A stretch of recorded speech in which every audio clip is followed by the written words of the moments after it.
Boom. Hello, everybody, and welcome to episode 13 of the Behind the Brush podcast. I'm your host, Jerry Donaghy. We have an intro this week. Keith Butler, episode 3, sent it over to me. Check it out.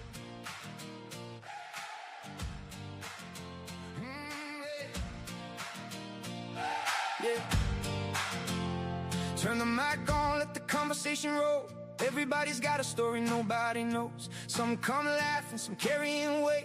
Some just need a place where they can speak straight. No fake shining, no polished lines. Just real people talking real life. One episode in and you understand why this became more than a podcast. No scripts, no acts, just honest voices having a chat. Behind the brush, where the real ones talk about the highs and lows we all walk. Big laughs, hard truths, stories that stick. Every episode, it's a little different. Real raw, relatable nights. Conversations carrying on past midnight. No filter, no fuss, just us. Welcome to Behind the Brush. Welcome to Behind the Brush. Some talk business, some talk stress. Some open up about the pressure in their head. Some tell stories that'll make you laugh loud. Others hit home with everybody around. It's more than the trade and more than the work. It's the people underneath the dirt. One microphone in a room full of truth. That's what keeps everybody tuning through. One voice can change a night. One conversation can make things right. Sometimes all people really need is somebody listening honestly. Yeah. Behind the brush, where the real ones talk. The people, the stories, the roads we walk. Big laughs, real talk. No front, no mask. Just proper conversations that actually last. Real raw, relatable nights. Different stories, different lives. No filter, no fuss, just us. This is Behind the Brush.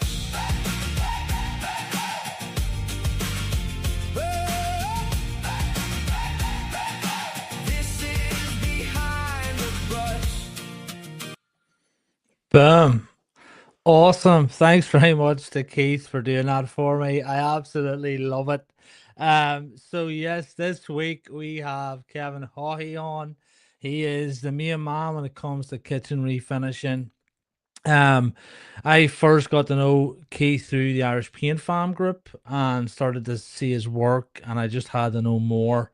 If you're watching on TikTok, you can watch this live on YouTube, Paintworks NI on Facebook and Instagram. So yeah, it's been a great week. I can't believe it's Thursday again. We're on episode 13. It's mad, but the weeks are just like days at the minute. I've had an amazing week. I'm coming up to the end of an amazing Holsters and Landing in East Belfast. It'll be finished tomorrow and then a nice long weekend. So hope you've had a great week, everybody.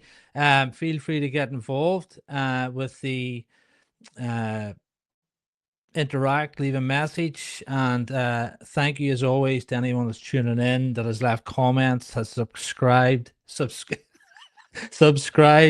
liked it, you name it. So let's get him on. Here he is, the main man. Boom. Well, Kevin, how are we? Well, Jared, how you keeping? Can All you hear good. me okay? Yeah, hear you really good. Yeah, perfect. Can you hear me? Yeah, good stuff. Listen, how are we? We're having a good week. Yeah, good week. Busy week. So tomorrow's Friday, so all good, you know. Yeah. Yeah. It's Yeah. hard to believe it's Friday already. Well, it's crazy. Like I say, just the weeks are just flying in. Yeah. It's the Like middle of May. we're nearly into June, my birthday. Yeah. Happy days. So if you want to explain and introduce yourself to everybody watching, Kevin, and let them know even more about you. So I'm Kevin Haughey. We're based in Dundalk and do kitchen spraying, kitchen hand painting, but mainly kitchen spraying. Been doing kitchens about 7 years now. Painting all my life since I was 14. So been involved in the paint trade in one way or another all my life. But just doing kitchens now near 7 years, you know. Yeah. So So in terms of behind the brush, where did it all start, Kevin? That you've been doing this. I think your dad was a painter, and your family's been Yeah. full of painters. Yeah, my dad's a painter. My uncle Kevin is a painter. My uncle Ray is a painter. My uncle Sean is a painter. My cousin Samuel is a painter. My brother was a painter, but now he owns a paint shop. Oh, So, brilliant! so we're all painters. Yeah. We've never all worked together really, but like we've all worked with each other in and out, So over the years, but I think I'm the only one left painting in Dundalk. My uncle up the north, he's still painting, and my cousin Sam, but that's about it really. Yeah, and in terms of is it like most of the guys that have been on, you naturally just got into the brush and you just got into the industry, regardless whether you liked it or not. It was just Yeah, come on in and get stuck in. Do you think was that a good thing? Did you always want to get into the business or the industry, I or never really. I suppose growing up in the 80s and 90s in Dundalk, there wasn't a whole lot of work. So you were just glad of work, really, yeah, and your dad, yeah. your dad would say to you, listen, you're working on Saturday. He wasn't asking you, you were going to work on Saturday, and that was it. So Earn your keep. and you're keeping, and you get paid on Saturday evening and at the kitchen table, and your father would give you your wages, and you give half it to your mother. So I that's the way we were remember, brought up. I remember when I was a kid, I think it was about 7 or 8. I always wanted to go to work with my dad, and I remember he was putting up fencing, and it was a rainy old Saturday, and I wanted to go and earn some pocket money, and he said, "Look, if you come with me, I'll give you a fiver." So that was Yeah, amazing. That was big. That was big coin, and yeah, stood all day holding posts in the rain, and the customer come out and stopped my dad when he was leaving, and said, "Here, look, son, there's some wages for you." And I thought yeah, this was amazing. It was a fiver, yeah, and you did a real good hard day's work. I was watching you, and I thought, oh, happy days, to double my money. And then I said to my dad, right, Dad, where's my wages? And he says, not sure you got your fiver. yeah. That's But it turned it. out what he did was is he asked the customer to give it To to me pay you. to give me the Yeah, feeling of doing a day's work and getting paid for it. But yeah, I thought he was doing me out of money. But what he was yeah. actually doing was trying to, give me an experience Picture, at yeah, 7 or 8 years of yeah. age. I But actually I started on a fiver, and then we went to a tenner, and then when I got up to 15 a day, I thought I was really really making good money. oh, But you're but you're but if you put it into perspective, like full time at the time, you're probably getting 150 a week. So 15 quid for your shower, that probably wasn't too bad, and you're 14 years old. it's crazy. It's crazy. Yeah, What yeah, would it yeah. what would it buy you now? You My know? young fella works with me on a Saturday, and he gets 80 euros. You know what I mean? So It's rich wages crazy. back then. So take us back. Did you serve your time with your dad? Did you go to Yeah, college? we kind of we from school holidays and weekends from I was 14 all the way through until I was 17 or 18.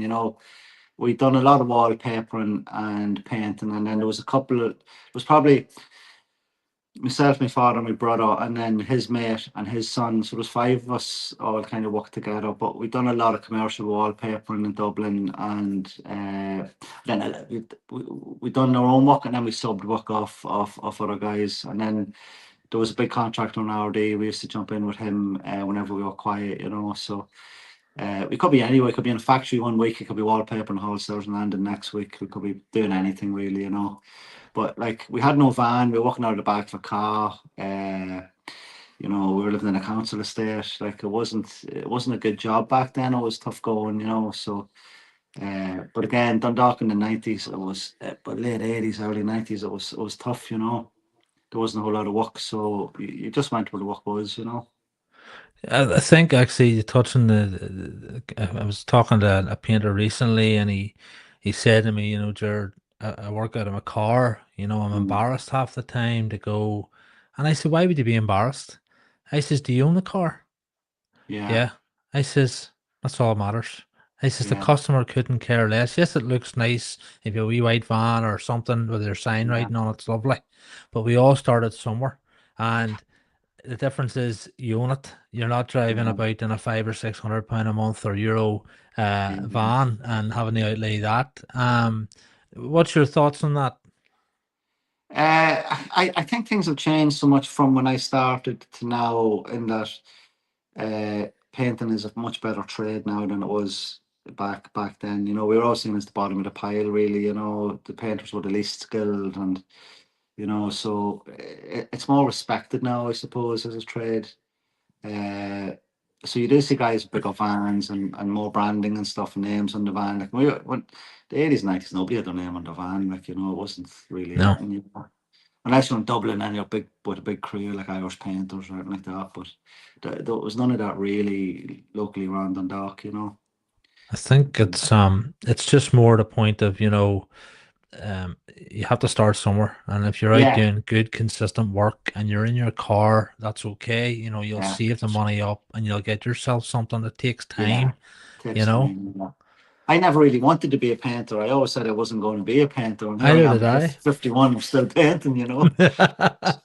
Like, I always said No, I'm not gonna. There was some older guys who be walking around going, "Geez, I don't want to still be painting when I'm that age." And here I am, that older than that now, and I'm still painting. oh, Right. I was chatting to Tony, today, he gave me a call, Tony Cunningham, and we were chatting away and he was talking about retirement. And I says, will you ever really be retired? I says, if you're still up and at it. And I says, there's all these amazing decorators up around where I am and they're in their early 60s. And I'm thinking to myself, Yeah. like, what's going to happen when these guys retire? All this wealth and knowledge and skill sets. And then, you know, I think it's a nice thing, if you do want to go in and do your 1 or 2 days and get a bit of pocket money or a wee bit of Yeah. holiday money, even when you're retired. I think it's healthy, rather than just a clean break. I think there's a lot of guys now just picking up painting. There's no real the apprenticeships are gone. Serving the time's gone. Really, anybody can be a painter now. Like when I started, like I was probably a year just doing skirting boards, like sanding and doing skirting boards. That was it. Like for a whole year. Like I wasn't allowed glass till I was probably 3 years into it.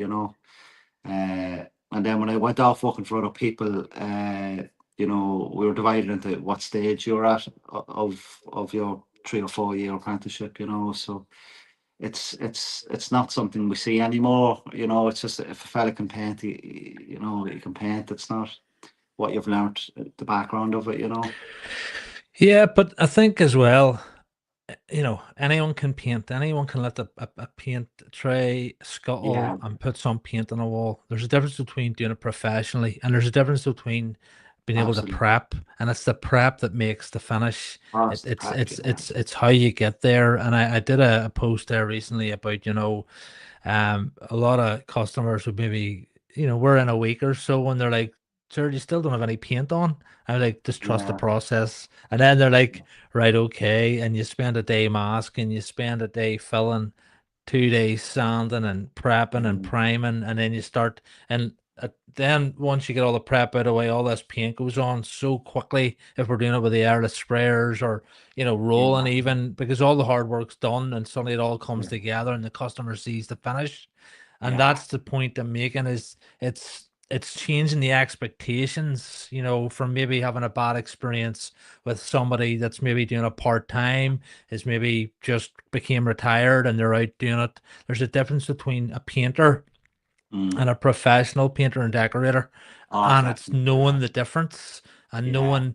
And again, it's not, price doesn't even come into it, because I know there's guys and girls out there charging an absolute fortune and they're not doing any prep. So yeah, just because it's more expensive doesn't mean you're getting what you think you're getting. And that's the yeah, importance, I suppose, of um documenting everything you're going to do for the customer so yeah, that there's no confusion. yeah, This is what exactly. you're getting. And when the customer gets all the quotes in and they're looking to see painter ceilings, painter walls, painter woodwork, clean Yeah, up, and yeah. then the preparation, what's involved, application, how we're doing it, how we're going to get there. That's how you sort of elevate yourself naturally. Yeah. Um, you know, I think social media has been great in lifting. If somebody follows me on Instagram and they ask me for a price, I get the job, no doubt about it. And if someone sends me a WhatsApp, say, listen, I've been following your Instagram for the last couple of years. I want you to do my kitchen. I know I have the job, yeah, because they appreciate the work you're doing. the word of mouth ones as well. We always get them, but like sometimes somebody just pick your name out of Google and they'll phone you up, but they don't really know what you're doing. They're not really distinguishing me from some guy who's never done a kitchen before, you know. So again, it's I think social media has been brilliant to putting it's elevated the trade really. It's elevated trade in that it shows the customer what's behind. It's not just getting your walls painted now. You know, we've got our fast tools, our markers, all this kind of all our tools, our equipment, Yeah, and it shows the customer what we're about now. You know, which before it was just that was in the customer was in the dark. Really, just wanted the house painted. Now, you know, I've done a job for a lady in her late 60s there a few months ago, and all she talked about was the finish. I can't wait to see this finish, and I want to see the finish. This elderly lady talking about the finish, you know. It's love like it. it was great, like you know, because Yeah, and she was delighted at the end of the job, you know, because she was following me on Instagram and she was had high expectations and yeah, she got there, you know. But and funny enough, she recommended me to three other people in her family, and I got the other three jobs as well, you know. it's So incredible, isn't it? yeah, it's brilliant, you know. So that's the power of Instagram and Facebook, I suppose, you know. But it's also you have to make the effort. Oh yeah, I recently I was talking to a painter. He said, "Jared, I'm amazed at what I do. I'm just not able to get the rates that I need." And I mm, says, "What's your Facebook page like?" Don't have one. Instagram, yeah, I haven't got anything. What have you good, got? I've got my own TikTok. Is it a yeah, business page? No, I just share. I says, no, no, no, no. No one knows you exist. mm, You can be the best painter, wallpaper, yeah, refinisher, sprayer, UPVC sprayer. If no one knows you're there, or yeah. you're literally competing with everyone and anyone, So in terms of getting noticed. yes, And if you decide Mrs. Muffy is your target customer, how do you get Mrs. Muffy to know about what you do? that's right. Mrs. Muffy is probably not on TikTok. You know, my target market's women between 35 and 60. You know, a lot of them aren't on TikTok. You know, they will be on Instagram and Facebook and Yeah, a good Google page as well. But you know, it's how do you get to your customer? You know, so and how do you communicate with your customer that you're going to do a good job for them? that's right. So, you know, I hear lads saying they're not that busy, not that quiet, but they're not. They have no Instagram, no Facebook. You know, they might do a wee ad in the local newspaper, but it's those days are kind of gone. You know. I think it's very valuable. It's just Mm, you can't put a price on it. It's free. It only well, in yeah. terms of free, it takes up your time, but the Mm, more effort you put into it, and it could, and consistency, like your workmanship. If you're yeah. consistent with, posting, which I've learned only in recent, maybe the last year and a half, 2 years, really. Mm, We used to put up just before and afters, but the consistency of how did you get there? How did yeah. you get from point A, which is arrive at the job, to point B, completion? That's what Yeah. people care about. That's where they're going to gain the trust. And a customer, Angela, that I've been with the last 2 weeks, Angela would have said, "Sure, I've been looking at your team and your business for the last couple of years. You Yeah. know, I think she used the word stalk, but I don't think she meant that. I think she Yeah. meant Yeah. she's just been Yeah. Got to following clip me a them. lot. Yeah. And she said, I think Angela, we couldn't get to her at all last year, and then we've been able to get Angela this year, and I mean, you see that it's been worthwhile, Mm, and they're happy, and you're checking in on progress, you happy with everything, and they're delighted so far. Now tomorrow will tell the tale, but my point is mm, um the power of document and everything. And if you're yeah. camera shy, just talk, and Yeah. just do it with text, how you're doing your systems and Yeah. your processes, you know. I I think you've kind of you've your customers from your painting and decorating, and then you have your customers for your training. So you've kind of two kind of different areas. You know, you're trying to appeal to painters, decorators, and you're trying to appeal to the normal house owner. You know, so That's right. where I'm purely trying to focus on the house owner and people with decent sized kitchens who want to upgrade the kitchen. You know, so like, there's no point me going on talking about what brush I'm using or what sprayer I'm No, using. Or that they don't really care. They want to know about colour. They want to know that's about the right. before and after. They want to know that the job's been done right. That's and true. that they want to see the doors being baked. They want to see consistency in our finish every week. You Yeah, know, someone could be looking at your page for 6 months before they give you a phone call. that's right. So it's a matter of keeping the right message to that customer and making yourself look professional all the time. Like I have my personal Instagram page where I drop concerts or thing holidays and that, but my business page I would never put myself with drinking or in the pub or any of that. The Down business in a page Guinness, splitting a is your G. business. Yeah, no, never. Your business page is your business page, and 100%. I that's do it. agree You with know. that. I do agree with that. And I think people naturally see your personality through your posts, through your workmanship, Yeah, and how you care about what you do. yeah, Um, and I think, as you touched on, whenever you're doing all that, and you go to meet the customer, I've talked about it before. The only thing really left is the relationship, the vibe, yeah, making sure you click in terms of, is this, you're happy to work with a customer, there's no red yeah, flags, and there's no bullshit, let's just say, and the rest is sort of already in place. It just needs to, yeah, you just need to bring everything together, which is just by that connecting with your customer, letting them yeah, know exactly what's being done and locking in the price, you know. yeah. We arrive on every job. We have our logos on our t-shirts, the logos on the van. We're both dressed the same. The customer knows what we're doing each day. Everything's explained in advance. It gives the customer confidence in that you're not a mess, or you're not going to be letting them down. You're going to be there on Monday morning. You're going to be finished when you said you're going to be finished. You're going to be there when you said you're going to be there. I give my customers their start date a month in advance. My interior designer calls to them 2 weeks before we start. Everything's explained to them step by step, so they trust you before you start, and that's massively important. If a customer's any doubts before you start, then they're doubting you walking and they're in watching you and they're checking on you all the time. Vast majority of my customers let us in and say, "Give me a shot if you need me. I'm up in the other room," and we don't see them for the whole Yeah, day. So, yeah, and yeah. that's what you want. No, 100%. So let's go back to Kevin. You also spent a lot of time in Boston. How did that happen?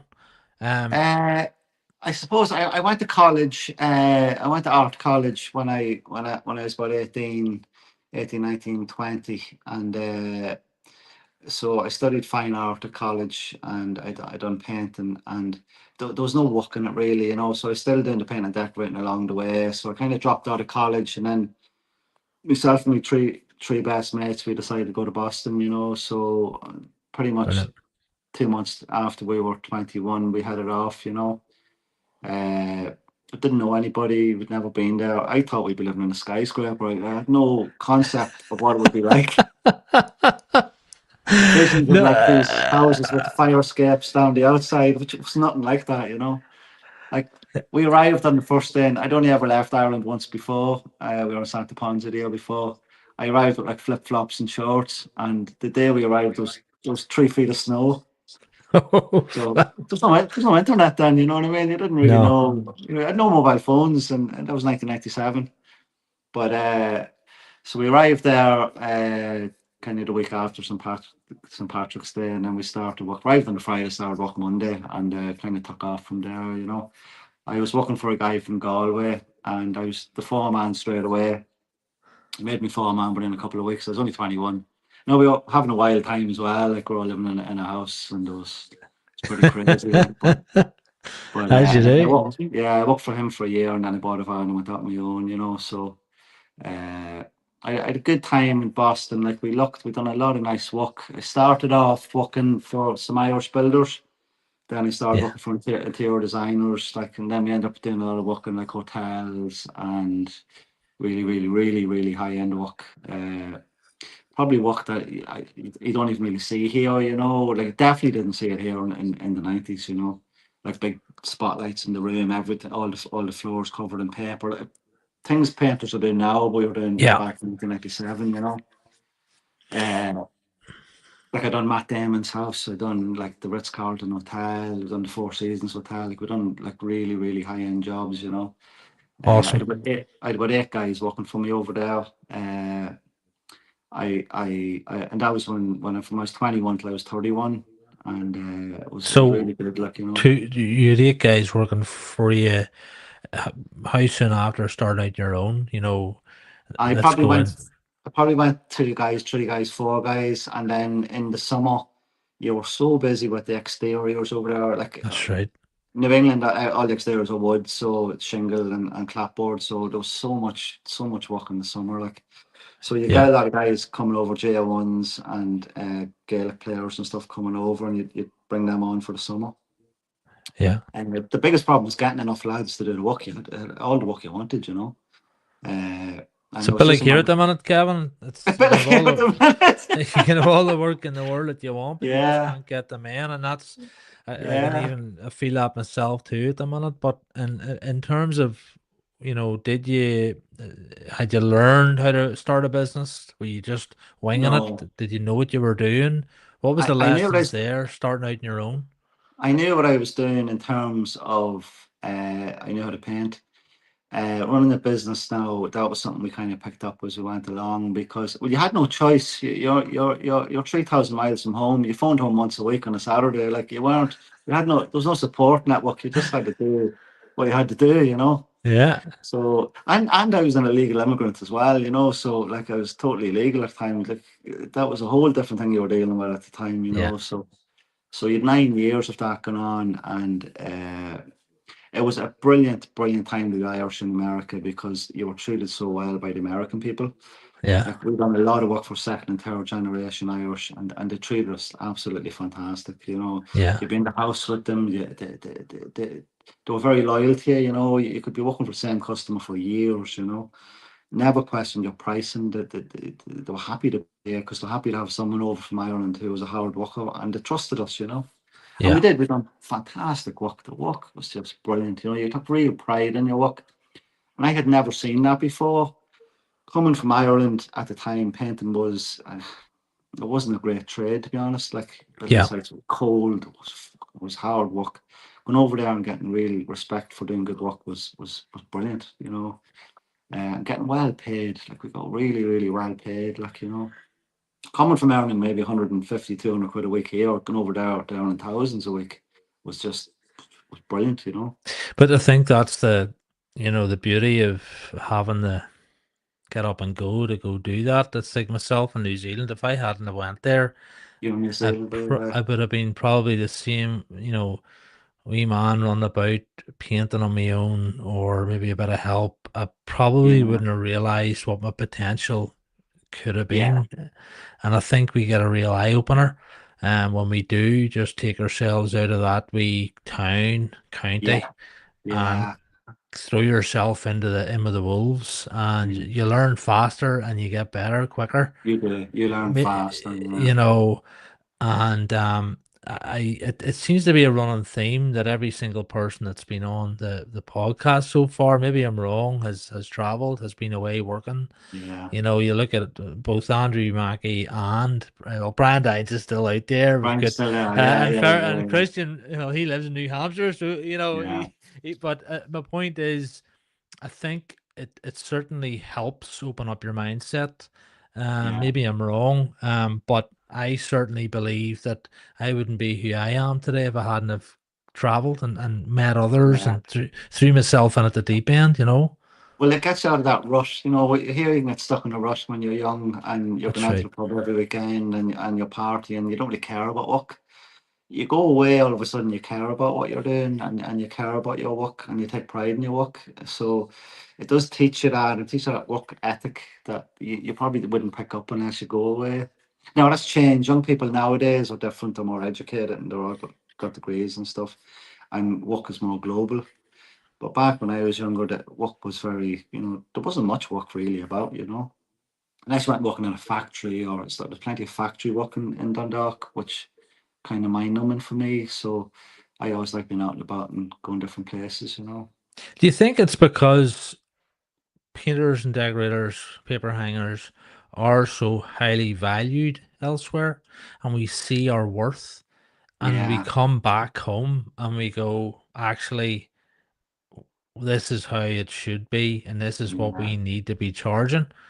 yeah, And I think a lot of tradespeople or I know I can only speak for myself, but I had a real battle with being able to charge what I knew my value was. Yeah. Certainly before I left and lived in New Zealand.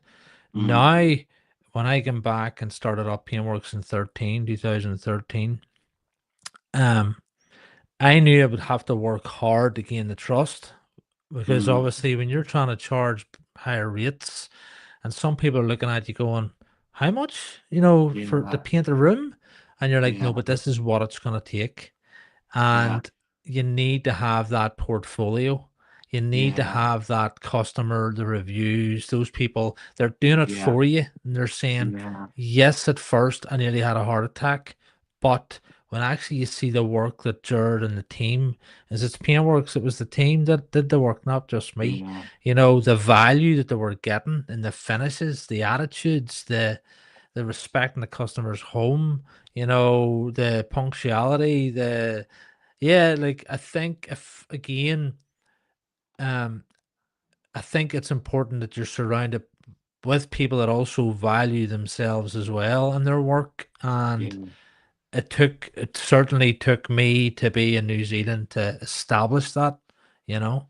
What I found in America was like the carpentry was oh, the carpentry was amazing. Some of the joinery work was just the paneling, all the covings were made out of wood, like crown moldings and stuff. So they respected a good finish because the carpenter done so much work and it cost so much money. They wanted a really good painter to finish it, So it was the first time I'd ever seen that they actually they paid more to get a good finish on their houses, and also the weather is so extreme over there between the hot and the cold. Paint's there to protect your home, so That's right. on the exteriors, like they wanted a really good job done because it was protecting the home, it was protecting a £1 million, £2 million house, 3 million, £10 million house, depending on where we were. So they valued our work a lot more than they did here. The I think, what would you tell somebody that is struggling, or what would you say to them? Obviously, we all started somewhere. We all undervalued. We all underpriced ourselves. Mm. But a painter, a kitchen refinisher, that is sort of thinking, hold on, I'm working, I'm busy. I cannot see. I'm charging what I think is enough, but I'm just not seeing the returns. What changed for you, and what did you need to do to realize what you needed to charge in terms Yeah, of to be profitable and feed the business? I think the most important thing for running any business is measuring what you're doing and your costs, your overheads, your tax, where you're going to be at year end. If you don't understand your figures, you're pissing in the dark. Really, you cannot make a profit if you don't understand your figures.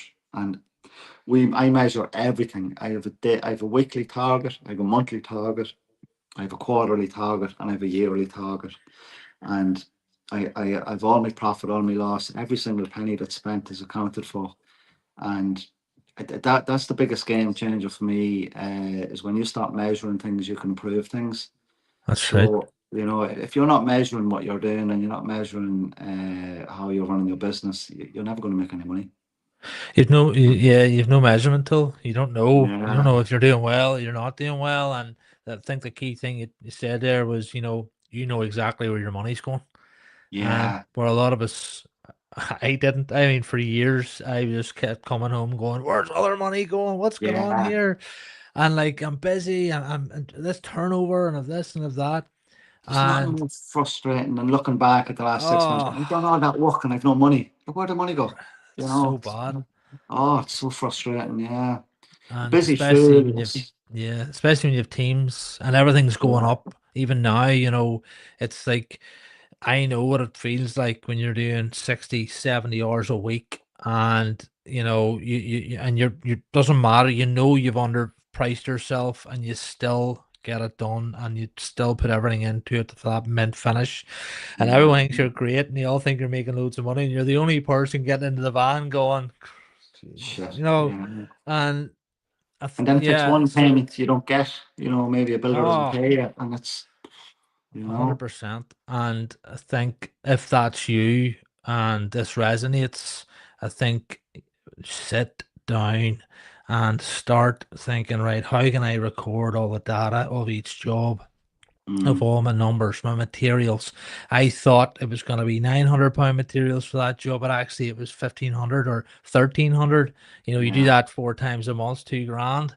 You're down. And even myself this week, Kevin, I was in Johnston's, and I couldn't believe the price of some of the paints Mm, just from that recent hike. And I was just like, hold on a wee minute. Uh, no, I'm not. There's no mm, way that's the price of a Ghana of Aquaguard now or whatever it mm, was. And it's also keeping an eye on those rising costs, because what you think you were charging enough for a job, even in the last few weeks, it might yeah. not What's be. going That's on? the difference between a profitable one and a not so profitable one. My workshop runs on kerosene and red diesel, and it's gone up. So it's cost me 50 quid more a week now than it did 3 months ago. Doesn't sound like a lot of money. It's 200 quid a month. Yeah, Uh, so and it's creeping up a bit more. So I can't go back to the customers I priced already saying, sorry, your kitchen's €50 more. It's petty, really. You have to yeah, suck that up. that's But true. then my paints have to go up as well. Renos, there's just been a price increase in the Renault, which there is every year. The prices are always creeping up. The insurance has gone up. The running costs of your van's gone up. So everything's kind of creeping up all the time. So you got to keep an eye on that because it's eroding your profit margin. Yeah, it's like I calculated up, for a standard bedroom. You're easily looking retail over £200. Yeah. Depend on the products I use. And I remember I used to charge 120 a day, Yeah. 150 a day. Our labor's cheaper than the materials. If you're Mm, still sort of pricing like that, that's not normal. That's not okay. You that's not know. okay. Yeah. So, yeah, I hear lads saying, "Oh, geez, well, like, I'm pricing to, I'm getting 200 a day on this, that, and the other." Like, when you're working for yourself, your overhead costs are it's phenomenal. Like my rent's due tomorrow. So there's 1 week I'm losing, and my rent's out tomorrow. So, uh, it's really really important that every week I sit down and everything's wrote down and everything's recorded on my phone, and then I have an Excel spreadsheet where I put everything in. So, and I hate that. I hate sitting in front of a computer typing stuff in and adding up numbers. It goes against my whole personality. But Yeah. it's something you have to do when you run the business, and you have to set a few hours every week. Thursday nights normally when I do it. So Thursday nights I normally sit down, I do the wages for tomorrow, and that kind of thing. So you have to make that time every single week. It's important you Yeah. get into that habit. Yeah. And nobody wants to do it. I had a hard day today. I don't want to come in today now and sit on my computer for an hour, adding up numbers and trying to figure things out. But you have to do it. Do you know, but I feel the same, but when I sit down and do it all, I always feel better because I've got clarity. I Oh, know where I'm going. I know yeah. what needs to change, or I'm Good like, oh, hold on a focuses. wee minute, and you sort of feel right. I know what the crack is rather than sort of Yeah. guessing, you know? Yeah. My kitchens then the prices fluctuate, so depending on the size of the kitchen. So and then I sit down and planning 4 weeks ahead all the time. So I'm trying to slot in kitchens that will, one kitchen's going to be 4 days, one kitchen's going to be 6 days. So I'm trying to work that out over the following month. Plus, one kitchen could be 2,000, one kitchen could be 4,000. I'm trying to work out then what I need to make next month. So then it's Yeah. lining up the work that will give me that over the following month. So it's making sure you're not doing too many smaller kitchens. Make sure you're doing a couple of big ones, a couple of smaller ones, and working it out that way. So Yeah. working out your schedule as well is it's very, very important. So let's go back then. So you've got your unit. For There's always this debate, do I rent a unit, do I buy a unit, do I build a Yeah, shed out the back?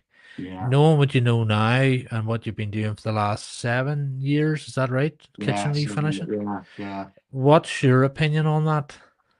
I would buy a unit if I could. You cannot get. I'm just on the border there, just near Falkhill.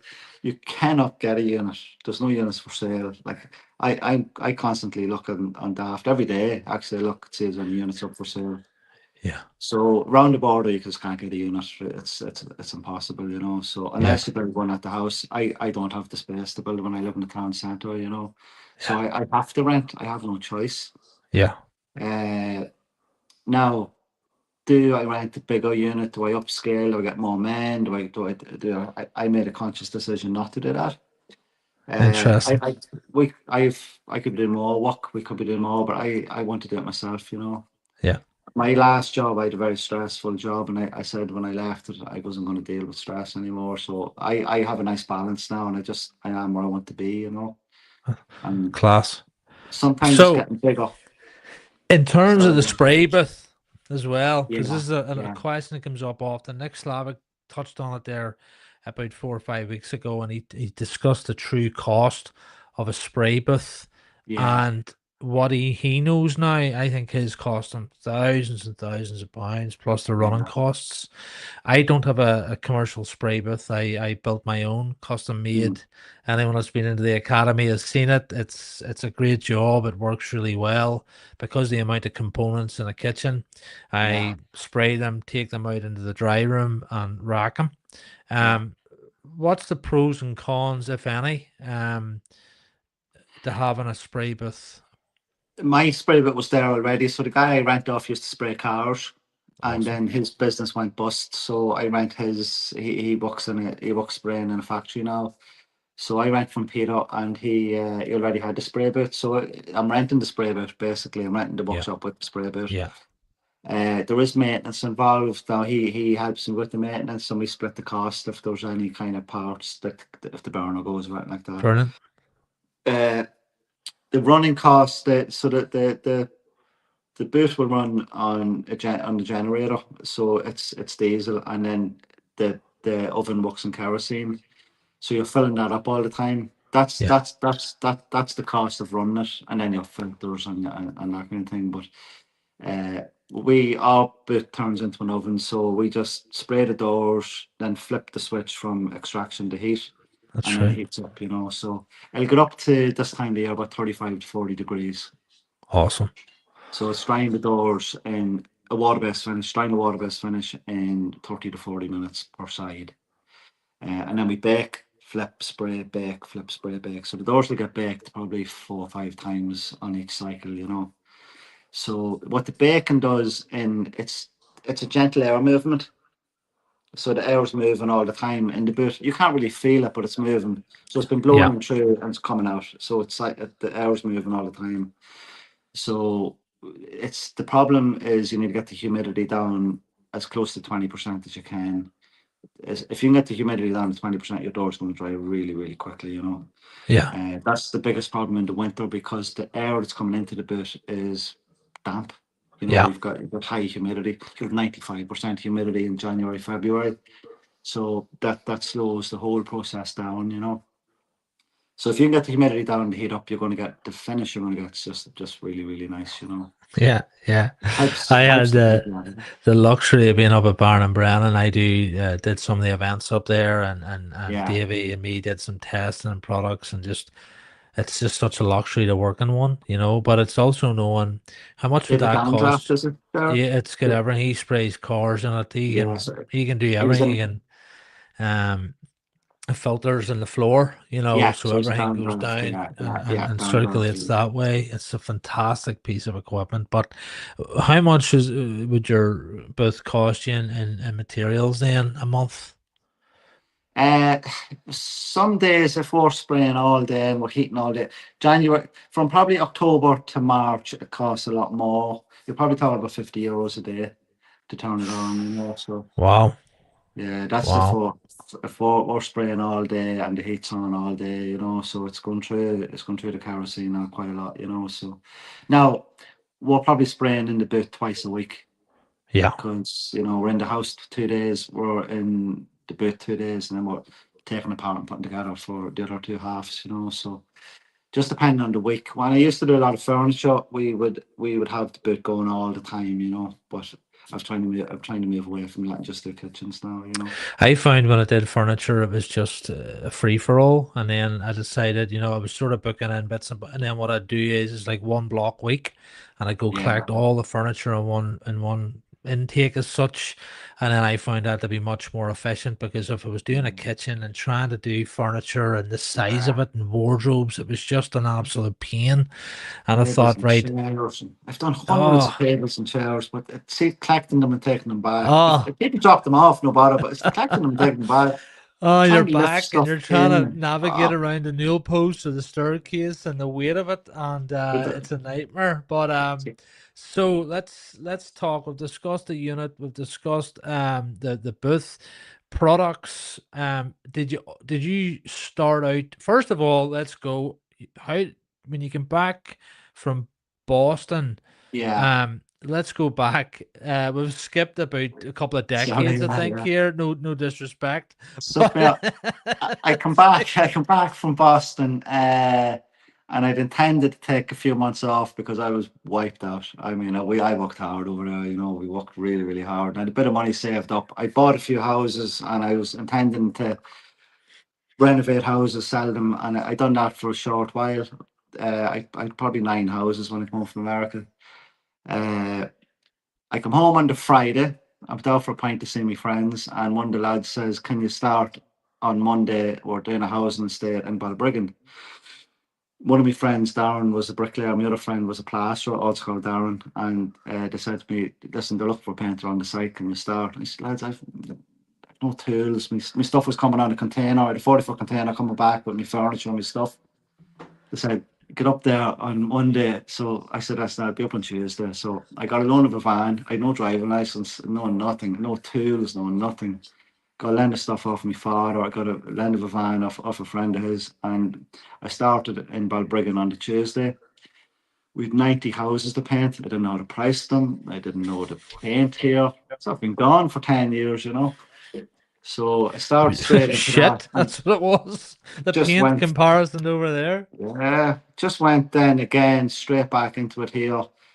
3 days off and straight back in, working on building sites. Then my uncle up the north, my uncle Kevin, he's probably the best painter I know.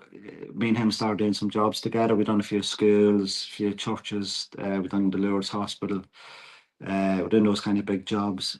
And then things started to slow down. We were doing a lot of one-off builds.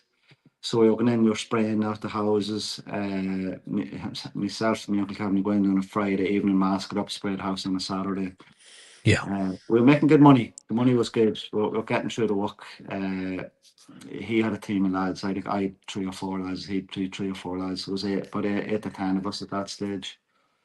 Then I got pulled back into Balbriggan, and I probably done 60, 70 houses, then 60 or 70 houses again. Then the recession started to come, so the payments were getting longer to get. Yeah. My wage bill was getting higher. I was paying the lads out of my money. I had no money left. I was getting a wee bit stressed with that.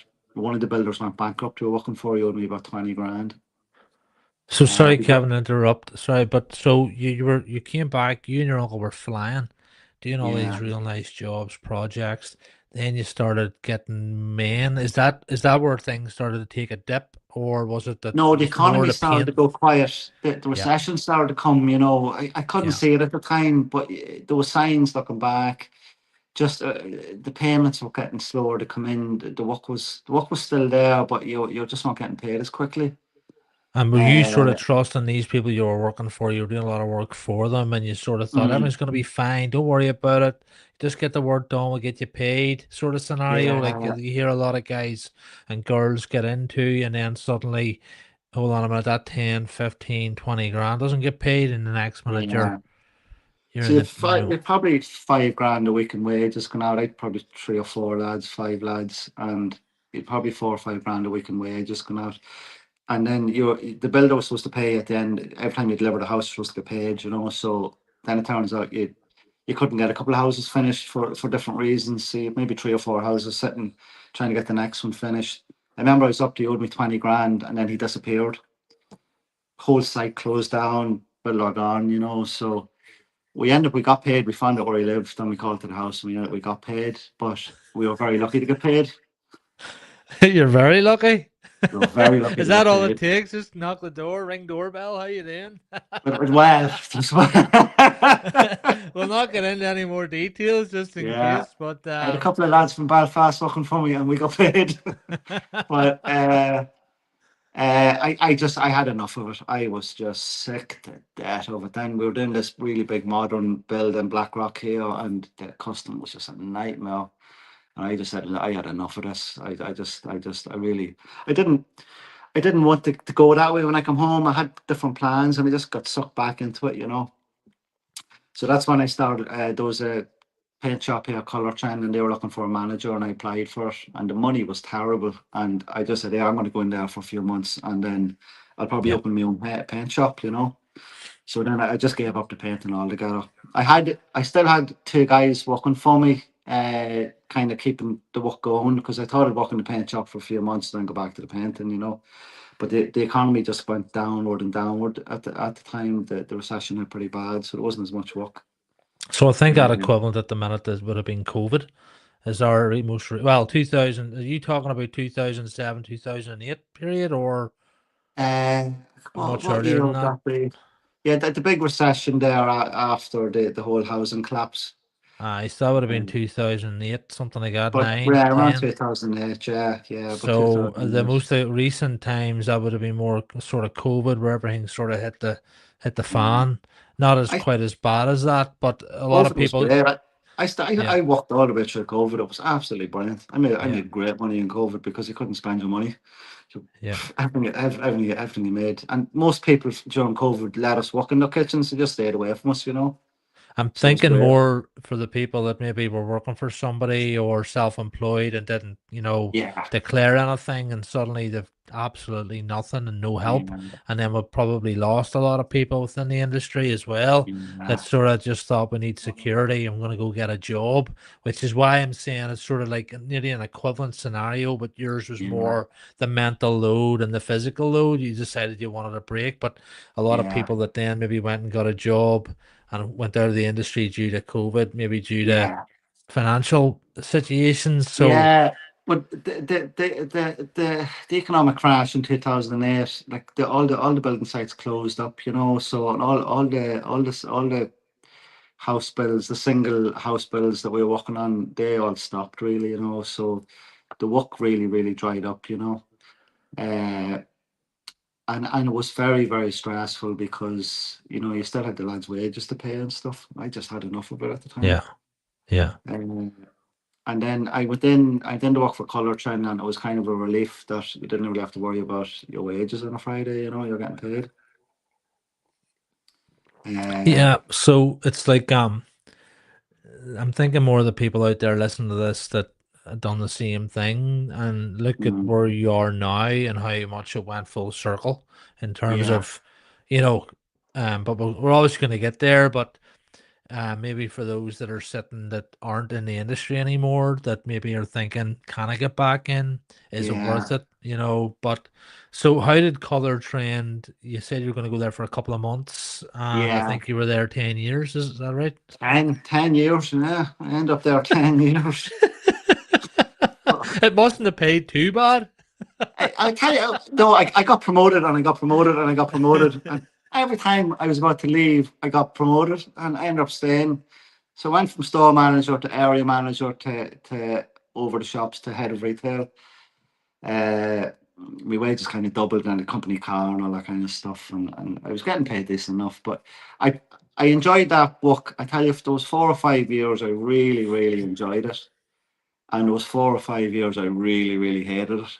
Yeah, And you know, you get used to getting paid well, and you get stuck in the rut with it. And I was thinking about coming back and doing the kitchens, and I had that in my head the whole time. And then I just couldn't take it anymore. The yeah, company was growing so big and it changed so much. And I started not like the people I was working with. Now the people I was managing, the store managers like Anthony and other guys were great, but it was the head office stuff, sitting in meetings and driving 1,000 miles a week and Do you having think three or that? four meetings a day. Do you think that suddenly company grows so much, it was all about people and about growth and connections, Yeah, relationships, and then it just gets to a point where it's just figures, just yeah. numbers. if you're in a sales meeting and an accountant is telling you how to do your job, you're in trouble because you know, telling you can't discount to painters, you can't do this, you can't do that. When the accountants start telling the salespeople what to do, there's no that's it, done. Yeah. You know what I mean? So Yeah. uh but I had a few good years and I really did enjoy it for a while. And I used to go to America to the All Pro show every year, and I met some great people over there. You know, we brought in Wow. some great products. I used to go to England buying stuff, and I enjoyed the buying. I bought all the products for the shops, and I brought in all the stuff, uh, I really really loved that part of it. And then I brought in trade areas for the shops and done trade promotions, this type of stuff, which was fantastic. I loved that, but the head office stuff and the meetings and stuff would just grind you down after a while, you know. If you're not enjoying your job and you're not enjoying going to work, you better change, because next thing you know, a year's gone, another year's gone, another year's gone, and you know. So I said when I left there, I said I'm never getting. I'm not dealing with stress again. Like, stress is a funny thing. You don't know you have stress till you don't have it anymore, Yeah. and you look back and you go, "Fuck, I was stressed there, man. Jesus, I was really Yeah. stressed." You know? What was the signals? What was the main um stress? What was it that was really I used affecting to you? get I used to get KPIs. It's called key performance indicators for all the shops, you know. So I get a wee red box if there was a problem, you know, or somebody discounted too much and stuff. For 12 o'clock at night, I'd get my KPIs for the next day, you know. So I'd be checking that at 4 in the morning, 5 in the morning, or checking your emails, or sitting at 10 o'clock at night doing emails.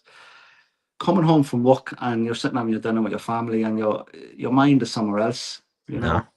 The wife would say to me, "Who are you talking to there?" I'd be having a conversation in my head that I'm replaying something that happened that day, and you're going like, so you end up zoning out, like you're not yourself really, you know.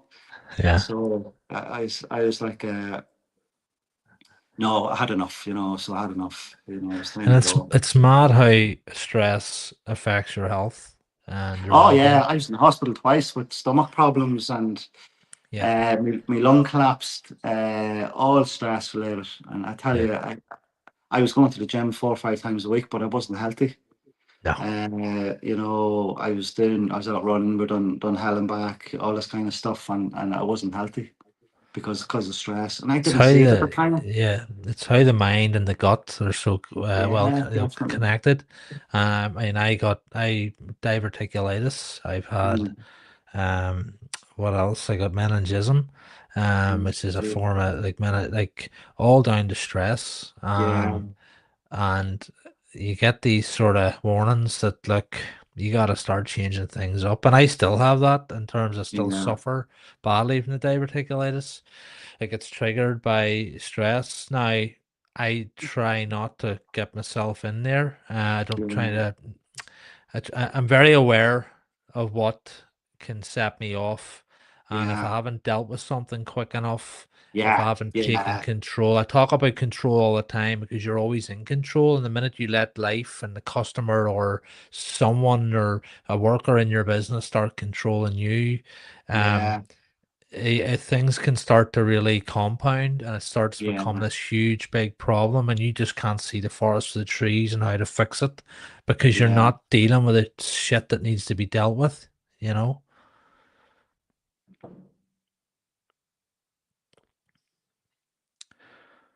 Oh, I think we froze there. Are you there, Kevin?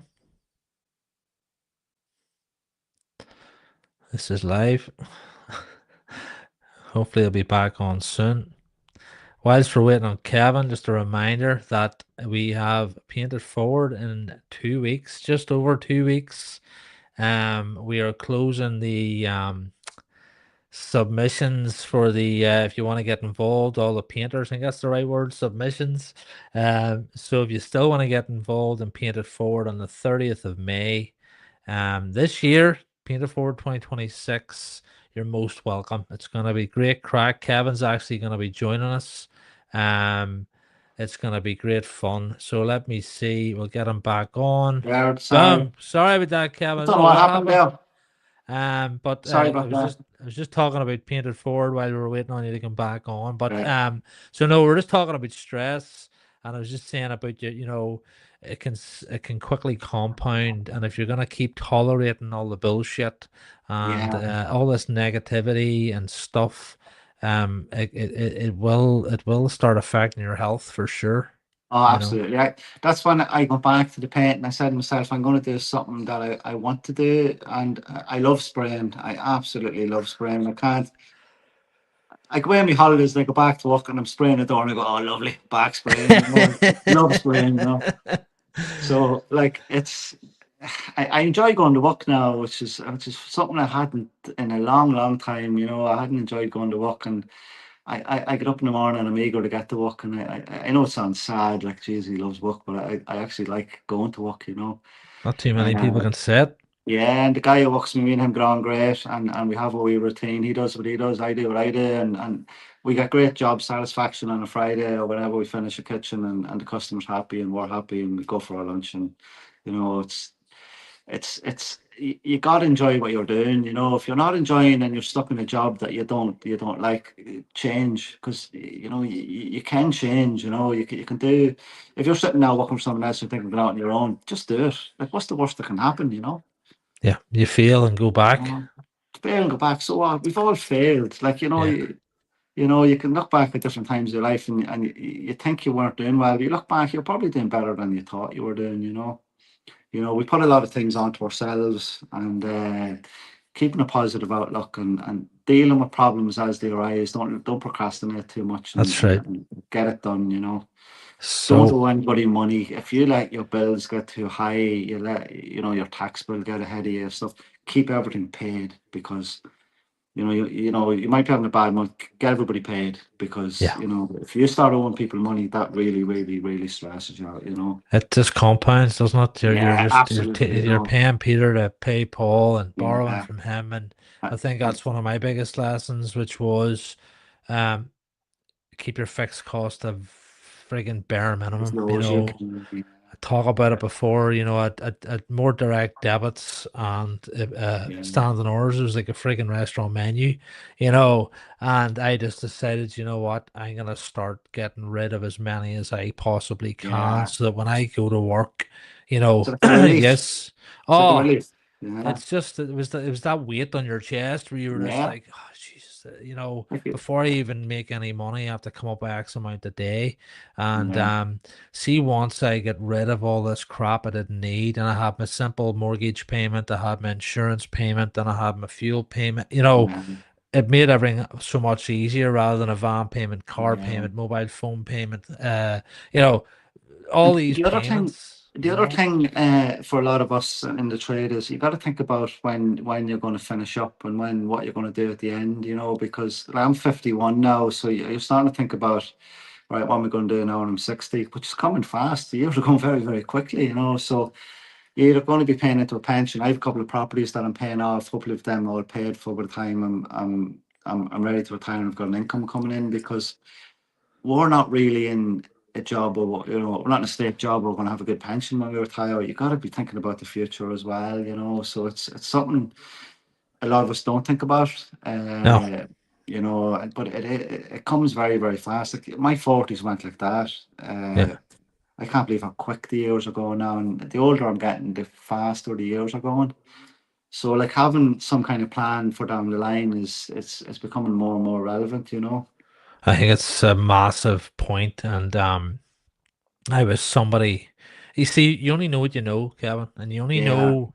You look at your parents, you look at your maybe not your parents, maybe your brothers and sisters, maybe your friends, Yeah. the social group, and a lot of people in the trades. No one taught us how to run a business, but no one taught us No, how to no. protect ourselves and what our exit plan was. Yeah. And life sort of made me have to work that out because of my daughter being disabled. I had to start thinking long Right. term, and that was way back. But again, no one discussed with me about pensions. Now you Mm, always get this one: buy a property, that's your pen. No, it's not. mm, It's just it is an avenue to go down, but just yeah. start paying into a pension of some description. It doesn't matter how much, but just start doing it and compounding. And I started working on the pension maybe 2022, Mm. when I got chatting to my accountant, and he sort of I just said to him, like, how can I protect my family? How can I protect my future? I don't want to be doing this when I'm 70. And Yeah, he says, well, you got to start paying into your pension because no one's gonna come to save you. yeah, The state pension's not gonna do a whole lot. And if and once I started to see even the last 2 or 3 years what I'm building up, and it's just all these wee amounts and starting to really compound, and yeah, it's like, right, okay, and I know my plan. Like no one knows, no one can foresee the future, but at least it's not about you, it's about the people you got to protect when you're yeah. gone. Now you Sounds remember lethal, but most trades people, we work for ourselves. We don't have a business that we can sell at the end. no. You know, like my brother-in-law has a big bathroom company, and he his exit plan is sell the business and for so Yeah, many million. That's him. We don't. We really work for ourselves. If we're not working, we're not earning really. You know. yeah, So we can't really sell the business at the end, especially if your name's on your van. You can't sell your business. You know. no. So you have to have something else lined up, and you have to have a plan. You know. So it's important for us to think about that as tradespeople. You know. I think it's not simple. Like, I always think everyone always overcomplicates everything. Whether Yeah. it be pensions, whether it be savings, whether it be how you can make your money work for you. And I think if it was a lot more easier to explain to people what they need to do, because I'm not the brightest, the sharpest tool in the box.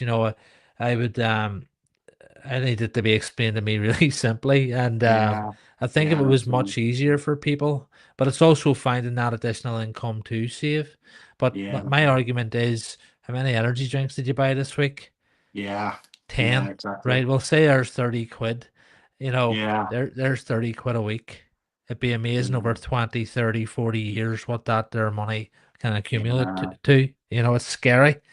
I remember when we were young, me and brother were going to work, and we'd stop on the way, and he'd go into the shop and he'd buy breakfast roll, and then at lunchtime he was down, he's buying cigarettes, buying scratch cards. He had Uh, no money left. He's getting paid on a Friday, and he owed it to me. He owed me it's 50 nuts. quid. Well, that was me, and I was running the business Yeah, about you seven, eight can't do years it. ago.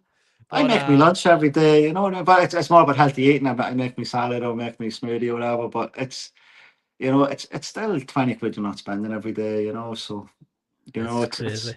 oh, it's crazy. Yeah, it is crazy, you know. Like you blow 100, 200 quid a week, no problem, but you stop blowing that, it really makes a difference, you know. Well, I did a post a while ago before Christmas that sort of said about it took me we didn't go on a family holiday, and when I added up Mm, the breakfast roll you were talking about, the scratch cards, the lunch, the McDonald's yeah. from the job coming home, I didn't smoke or anything or vape, but energy drinks, 6,800 quid I was blowing a year, in one year, and that was the family holiday. And Yeah. I, honest to God, Kevin, never Jesus, yeah. again since. And Yeah. since we've had a family holiday, Yeah. so it's about habits, isn't it? Really, it's those Ah, it is, yeah. habits. And And discipline, and be disciplined in what you're doing, you know. Like you're disciplined in your work, but you got to be disciplined in the money side of it as well, you yeah, know. yeah. And there's no point So, working your arse off and not having nothing to show for it. so how did working for I don't know how big Color Trend is as a company, but working for that size a company and seeing that angle of the industry, how did that shape? Has that helped you now from the businessman you were before going into Color Trend as to now? I suppose the big thing I learned about Color Trend was building a brand and building a reputation, you know. One thing about Color Trend are very strong in building a brand and the reputation as a business, you know, so and reputation is the product. Now I don't think the product's are as good as the wear, but uh that's really what I focused on when I started at the kitchen. So I want people when in Dundalk area to think of getting the kitchen done to think of me. So, you know, I'm keeping that consistent on all your social media, on all your advertising, your branding on your van, everything is consistent. So keeping it consistent across the way. Like I was in charge of 7 shops, about 50 people.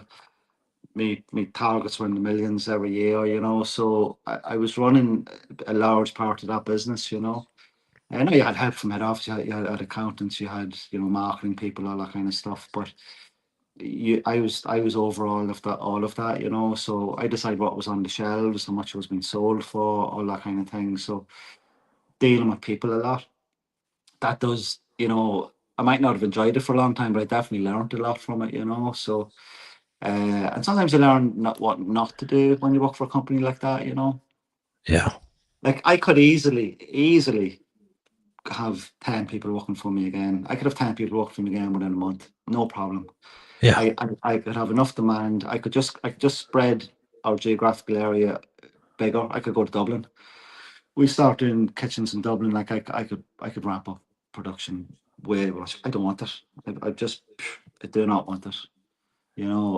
I'm happy where I am, and I'm happy what I'm taking in. So uh, I can deal with everything very, very easily. So I you think know, in the world we're in now, where everything's 10x Grant Cardone, yeah, scale big, borrow and use other people's money, and just grow, grow, grow and turnover.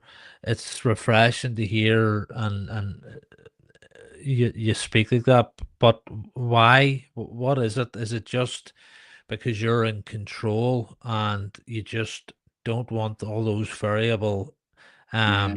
cost issues, drama? What is it from obviously managing 50 people, stores, millions of pounds, having 8 staff before? What is it? Is it just You where you're don't at in your enjoy it. life? You don't Yeah, enjoy it because it's constant problems and constant issues. And I am at the stage in my life where I like going to work, and I don't want to deal with all that crap. So yeah, uh, it's getting up out of bed in the morning and wanting to go to work instead of yeah. dreading it. When I was in Colour Trend, I started off on a Sunday night. I was dread going in on a Monday morning. I got to the stage where I was finished work on a Friday and I was dreading going in on a Monday. So the whole weekend I had that sick feeling in my stomach all Yeah, weekend. yeah, And you're not enjoying your life then, you know what I mean? So yeah, I don't have that feeling anymore. yeah, Sunday I look forward to it, and on a Monday I'm eager to get going. So it's if you're sick in your stomach, you remember going to school and you're young and then you get your homework done, you feel sick in your stomach. You're feeling that sick. If you're feeling that going to work, you're on the wrong job. Do you Or think you're it's doing something wrong, you need to change it. do you think it's contentment? Do you think it's It's being contentment content is a word. with, You've hit the you nail on know, the head there, Jared. That's a word I use a lot. It's contentment. So if you're content in your life, you're happy. So yeah, if you can find that spot where you're content, you don't have to have the biggest house and the biggest car and then that's 20 correct. people working for you. Yeah. So as long as your wife's happy, your kids are happy, and you have everything you need, you get a Yeah. contentment. So It's funny. Only I'm bringing that up because this week, I've had some amazing offers this week in terms of work. mm, Um, it's incredible, and I always feel very a lot of gratitude to have and be in that position where you're saying, no, I'm okay. I'd love to, but mm, no, now is where I always I talked about this before. Well, speak to Danielle. Gee, you're the man. I support you, but no, I says no. How does this make you feel?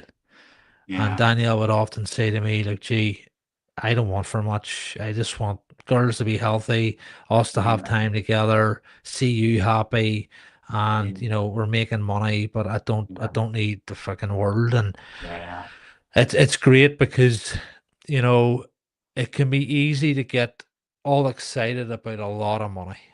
yeah, When somebody's dangling this card of you can earn X amount here, or this is gonna be the biggest job, or somebody ringing you up going, we think you're the yeah, best and we want you to start and do this.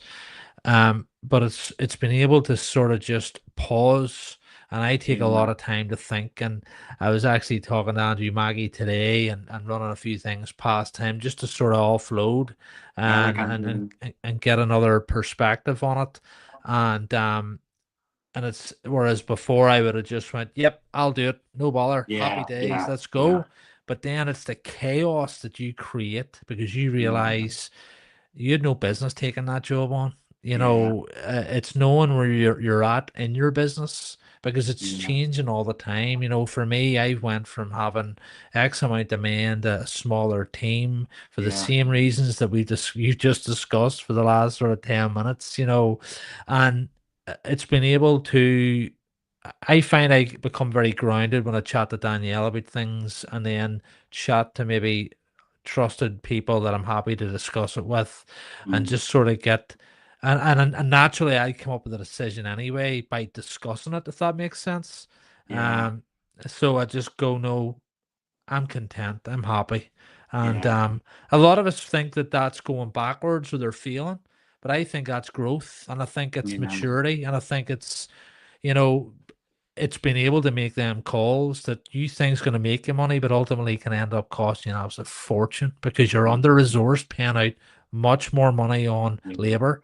Um, penalties perhaps. You've got Yeah. additional travel costs, expenses, you name it. And I think it's just taking time is on your side. And if you can Yeah. realize that just taking time, you should never feel pressured and just taking the time to say, do you know what? I'm gonna sleep on this, gonna let it sit for Yeah. 24 hours or even a week, and then come back when you're informed rather than just boom, gotta Yeah. have it, Yeah. you know? I'm the same. Like we were doing a lot of work for kitchen companies, and they were dropping stuff to the workshop and collecting it. It was constant. I'd like three or four. I've stopped it all this year. I Yeah, haven't done any of it, so I'm just doing the yeah, kitchens for private customers, and yeah. it's less work. No, I'm still working 6 days a week, but I'm You must be a yeah, happy like, man, 6 days a week. but I finish every day at 4 o'clock, and I finish at 2 o'clock on a Saturday, So, but I've took the bank holidays off this year, and I've a couple of holidays planned, Brilliant. But last it was probably 3 or 4 years there. I was going on a Sunday morning. I never getting a day off. I got me 2 weeks in the summer and 2 weeks of Christmas. That was it. But Yeah. and I wasn't really any better off. I was No, working harder. I was trying to build my name as well, which was very, very important, and build my naturally. reputation. So, but I think I'm in a good spot now with that. So Yeah. just you have to decide what's good for you and what's not good for you. It's And like I sometimes you're say, not better off being that busy. no. When my workshop's packed and I'm in there in the evenings till 7, 8 o'clock, at the end of the month, I'm not really that much better off. Well, I noticed, even when I was doing the weekend, 7 days a week, 6 Mm, a.m., 9 p.m., yeah. and Danielle's looking at you going, this isn't sustainable what you're doing, No, it's that. not. And I'm like, Mm, no, it's fine, let's go, let's keep her lit. yeah. And then you realize you wake up some morning and you're out sick and you've got the Yeah. cold and you've ran yourself into the ground and And your oh, motivation's gone. and it's I think for me, it's whenever I sort of I was at a place, Kevin, where if I was making £1,000 a week, I wanted to make £1,200 a week. When I Yeah. made £1,200 a week, I wanted to make 2,000. And it sounds mad, but when it was Daniel would have said, like, when's it ever going to be enough? Yeah. When are you going to be happy? You're never any better off really No, when you're working like that. I, no. I, I set my Whereas, monthly I set my monthly target, and I figure out how to get it every month, and that's yeah, when I get my monthly target, I'm happy. Now that takes me 5.5 days every week to get my monthly target, but yeah, I know I'm going to get it, and then I know what I'm making. I know what I've left over every month, and I can plan ahead. So but it's all um, yours. it's all mine. Yeah, yeah, And it's all that's the mine. I difference. work for it. Whereas Yeah, doing what you're doing with 10 men or women in the workshop and making half of what you're making, that's where yeah. it becomes, you know, I it's, remember when I had 7 or 8 guys work for me. I'd go on holidays and I'd leave them working and come back, and everything had to be redone. And I had to sack 3 or 4 lads, and I was like, throw blame at each other. yeah, Didn't give a shit, and then they no just leave you in the responsibility. lurch. Yeah. So products wise, um, when you moved into kitchen refit, had you done a few kitchens before you fully committed to, like, there's no way you just left Color Trend and just bang kitchen company. Like, was there, what was the progression? How did you sort of baby steps into that, or was it? I kind of did. I kind of just said I'm going to start spraying kitchens. I probably done a few painting and decorating jobs just to get myself going. But straight away, then I took kitchen companies. I started hand painted kitchens for them, O'Connor's and Victorian Kitchen Company. So I had them as soon as I told some people I was leaving. People I knew were so supportive of me. It was unbelievable. The Yeah. phone was hopping. Kevin, you need, can you go here? Can you go there? There was one shop fitting company allied. Straight away, Kevin, you need work, give us a ring. Does anyone want to work here for you? And then the same with O'Connor Kitchens, probably the highest end kitchens in the country. They said, Kevin, do you want to come and do our hand paint the kitchens? Paid me well, gave me great experience. Then I got the workshop and started spraying. So basically from day one, I got straight into the kitchens. But that was the plan. I wasn't even Yeah. until I was able to do that. Then I knew an awful lot of interior designers from Colour Trend. We used to run interior designer days and that kind of stuff, and I was dealing with them. They were all very supportive as well. I did meet some great people. Uh, so straight, I tell you, the first job I got when I left was an interior designer from Swords Neve. She got me a hotel in Dublin, full hotel, 90 rooms, all to be painted and wallpapered. Uh, I think it was looking at 97,000 for the job. Literally on the first week that I left Colour Trend. I was up there pricing it. I left Colour Trend the week before Christmas. I priced that kind of 2 or 3 days before Christmas. Uh, Thought about it over the Christmas holidays, and I had the job. And then first week in January, I says, "No, I don't want to do it." I just wasn't ready. I just was Yeah. not ready. And I said, and then I got into the kitchens, and I just kept going to the kitchens, and I just built it from there. But the kitchens was always my aim. I wanted to just get into the kitchens. And I love doing kitchens. It's weird, but I like doing them.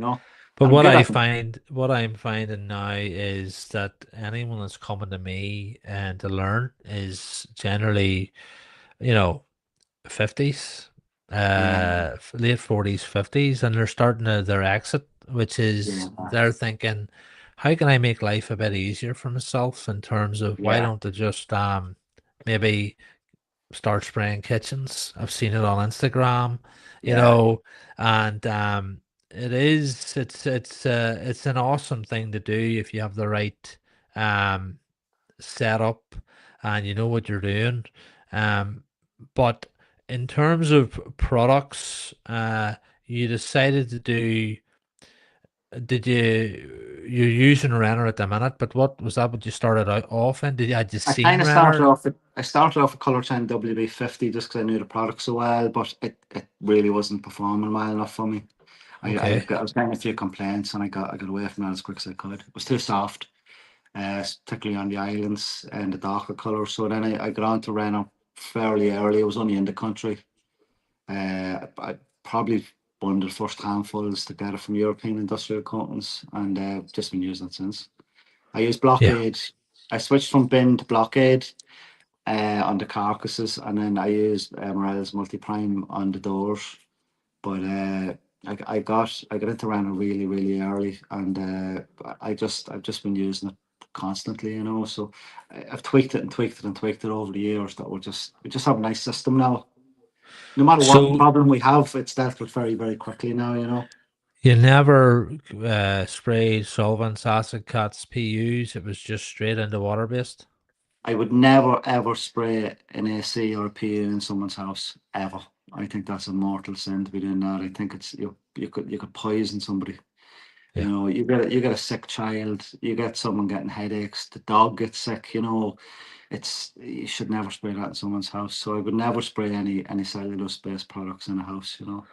So all that's Well, done in the workshop. full transparency. I started off in acrylic satin was my first Yeah, kitchen here. My uncle made kitchens and manufactured them himself from scratch for 40 plus years, and he said to me, he gave me a wee space in my unit, yeah. and My in friends his think unit, that. sorry, that's where I first started out, and Yeah, basically he came out to me and I had said what I was doing. He says, "What are you using in the kitchens?" He says, "That is a load of shite." He says right. he had always sprayed cellulose, but he did everything in house in his workshop.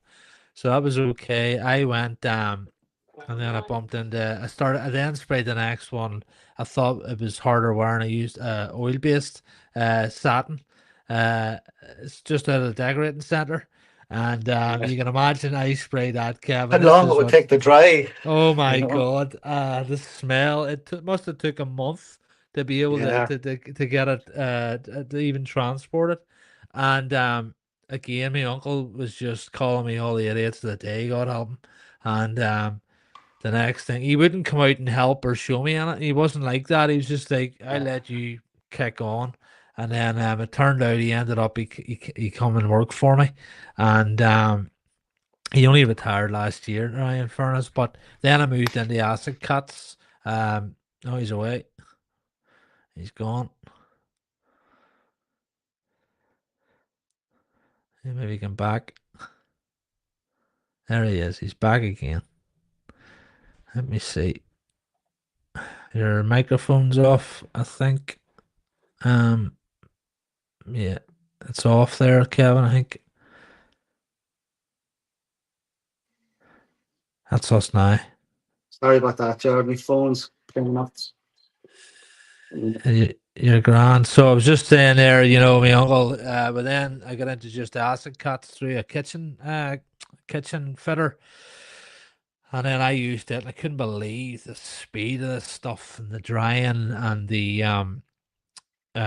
just the durability of it. And if you've never used anything, you don't know any better. This is like modern age. This is like the next level. But If you read no one you would have read known now. yeah, sorry, Jared, go ahead. If you read Um, the bits on it, you would never spray it in someone's house. Like it's yeah, okay, it's so okay to spray a bit, but I think there's a lot of misinformation out there. And when I was spraying it, I mean, I completely contained it, everything, the carcasses, and it was a proper spray booth setup we did.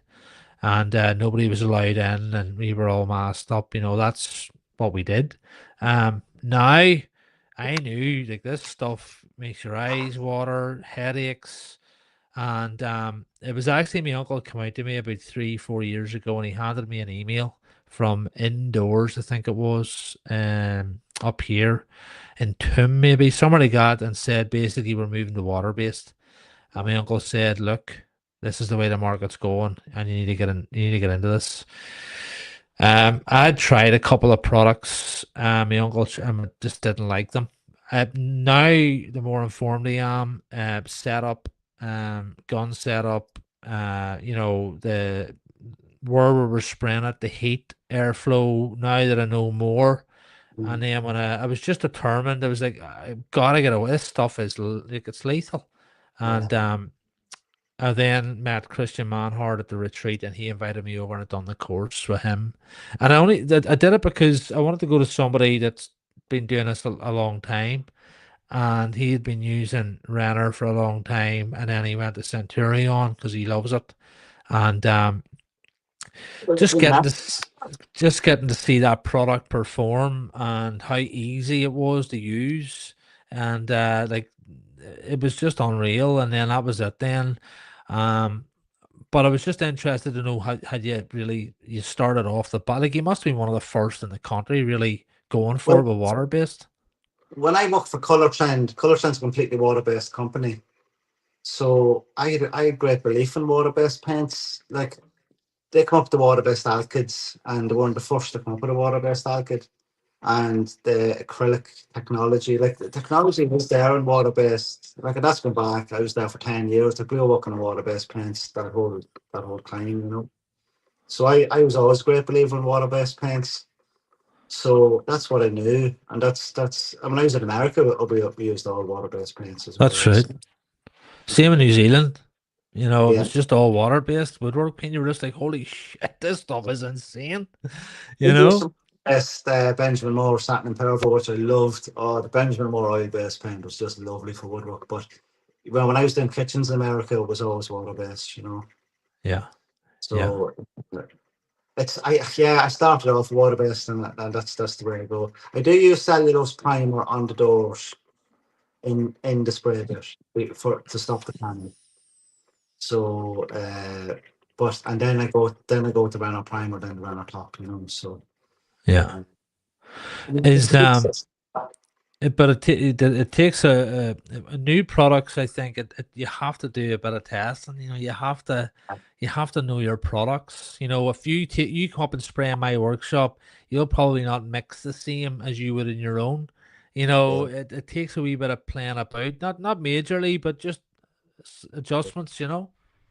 I I I used to get a lot of paint companies coming to me and with samples regularly. Like, and I tried them. I'd spray out those for them. I did, but and I always go back to the Renault. Yeah. I've every single paint company I could think of have sent me samples at some stage. Yeah. Every supplier in Ireland sent me samples. I've come up to a workshop with paint, trying to get me to switch over to the product. And besides Cerelac, I think Renault just suits me. I just have it down to a T, and the finish is there, and the durability. And again, it comes down to you were talking about consistency, where you use, I'm sure, the same tapes, plastics, papers, paint, you know, the paints. You're Yeah, not constantly chopping and changing, so it's not a different end result for Betty and a different end result for wee Susie down the street. You know, it's that delivery of Kevin yeah. Haughey's Yeah, the only finish. You thing know, is the actual kitchen itself. You know, you could have a yeah, 20-year-old kitchen, you could have a new MDF kitchen, you could have a kitchen made of ash. You know, with different woods, different conditions. That's the variable, really. that's You right. know, you might change your primer to suit that. Uh, but really, it's the same system nearly for everything, you know. The I used Centurion, you can't get over here, and then I started using Eve 2K, and the guys at Barn and Brennan, and you know, did a few kitchens in it, and it was just class. You know, there's no smell. Yeah, It's just unreal. And then Renner Pat from EIC contacted me and said, "Look, Jerry, we've a load of paints here that are no use, and we'll yeah, see what you're doing up there. It'd be great. If you want, you can have them rather than go to landfill." And I just went, class, and he sent me up a load of it. And I think when I do the courses, I don't tell people not to use, you know, solvents. That, you know, we do a wee bit of acid cut, let them see the difference in the smell, the finish. I actually think it's quite brittle in comparison to the water based. Um, and again, when I see, you know, they make their own mind up, they just go, "Why would you use that shit?" And I'm yeah, like, "That's my point." You yeah. know, I was using it for 10 years. Well, no, I wasn't. I was using it for maybe 12 years before I switched to water based. And you're in somebody's house and there's no smell in the cupboards. Yeah. The acid cuts and pee, it just stinks, you I know? find the C's and the P's are too rigid, they're too hard. Yeah, So the moisture gets in behind them and pushes it off. I see it on the bottom of posts or see them on kickboards, and it's coming away. It's because it's so rigid and so hard, which you think that's a good thing. That's actually a bad thing. You need some flexibility. yeah, So the Rhino does give you a little bit of flexibility, you know. yeah. It will it will expand and contract with the kitchen, you know, which is really really important, you know. Now this is, you can see that with your human eye, but it's tiny, but it will move, you know. But that's even when I've taken hammers, you know, I show the guys. I take the hammer to it and I let them see. Like, and what happens? I find if you hit acid cut, it breaks the paint. But with the Brilliant. water based, it moves with it, so it indents the wood, but it Yeah, doesn't break the surface. If that makes sense. we've metal automotive spray out cards, you know, the car guys use. The wee So we chrome. push on them, yeah, and they bend, so you can Yeah. completely Oh, bend sorry. them. Yeah, yeah. They're really thin metal sheets, and they That's bend. right. I know what you're talking about now. So the Renault, if you bend that all day and the Renault doesn't come off, you know. But if you put PU or AC in that and you bend it, just cracks. So you know that tells you everything you need to know. You know, I think it's where it's going. I it's think gone there, Gerald. I think it is there. You no, know, no, but even up here, like Kevin, I've only been using. I know there's a lot of guys that have been using it, but I actually don't know a whole lot of people spraying water based up here, Well, genuinely. And you know, you see it in England and the US. The guys are using airless and they're using quick shots, and they just look happy. You know, you know, even he's all sorts. Whether it be, but it's all water based, yeah. and you're not coming home feeling sick.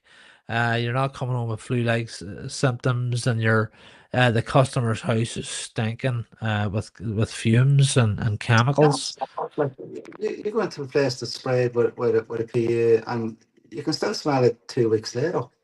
That's Like my it's point. Yeah, lasting off for a week or two. If you put your nose to the door and spray the PU after 2 weeks, you can still smell it coming off it. But you yeah, don't get the best. And that's not a smell. That's fumes. There's a big yeah, difference. yeah, You know, you're not supposed to breathe yeah, that in. yeah. And But there's not enough information, is my point. yeah, I There's not agree. enough information out there, and customer wants their kitchen resprayed. That don't know what it is that's actually being put in their doors. That don't know the health and safety. They don't know the chemical reactions going on. They don't know what's. They just want to see a color change. Let's be honest. I think You if know, if you give the customer the safety data sheets on your paint, a lot of them wouldn't let you use it in the house. I think And that's the point. You know. I think most painters don't never read a safety data sheet on the paint that they're No, using. You know, no.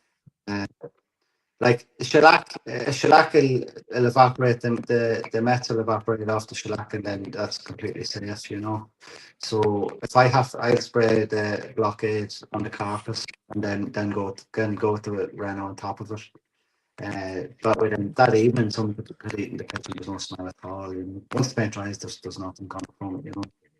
Yeah, The yeah. problem with water based is the drying times. It is very useful.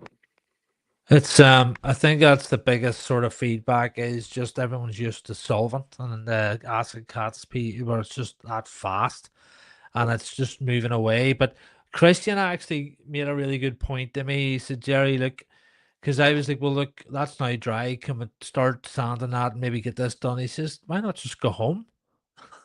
If it's done by 2 o'clock, 3 o'clock, like that's it. Let it sit overnight. It'd be far nicer to sand. And he says like we're just always pushing, pushing, pushing.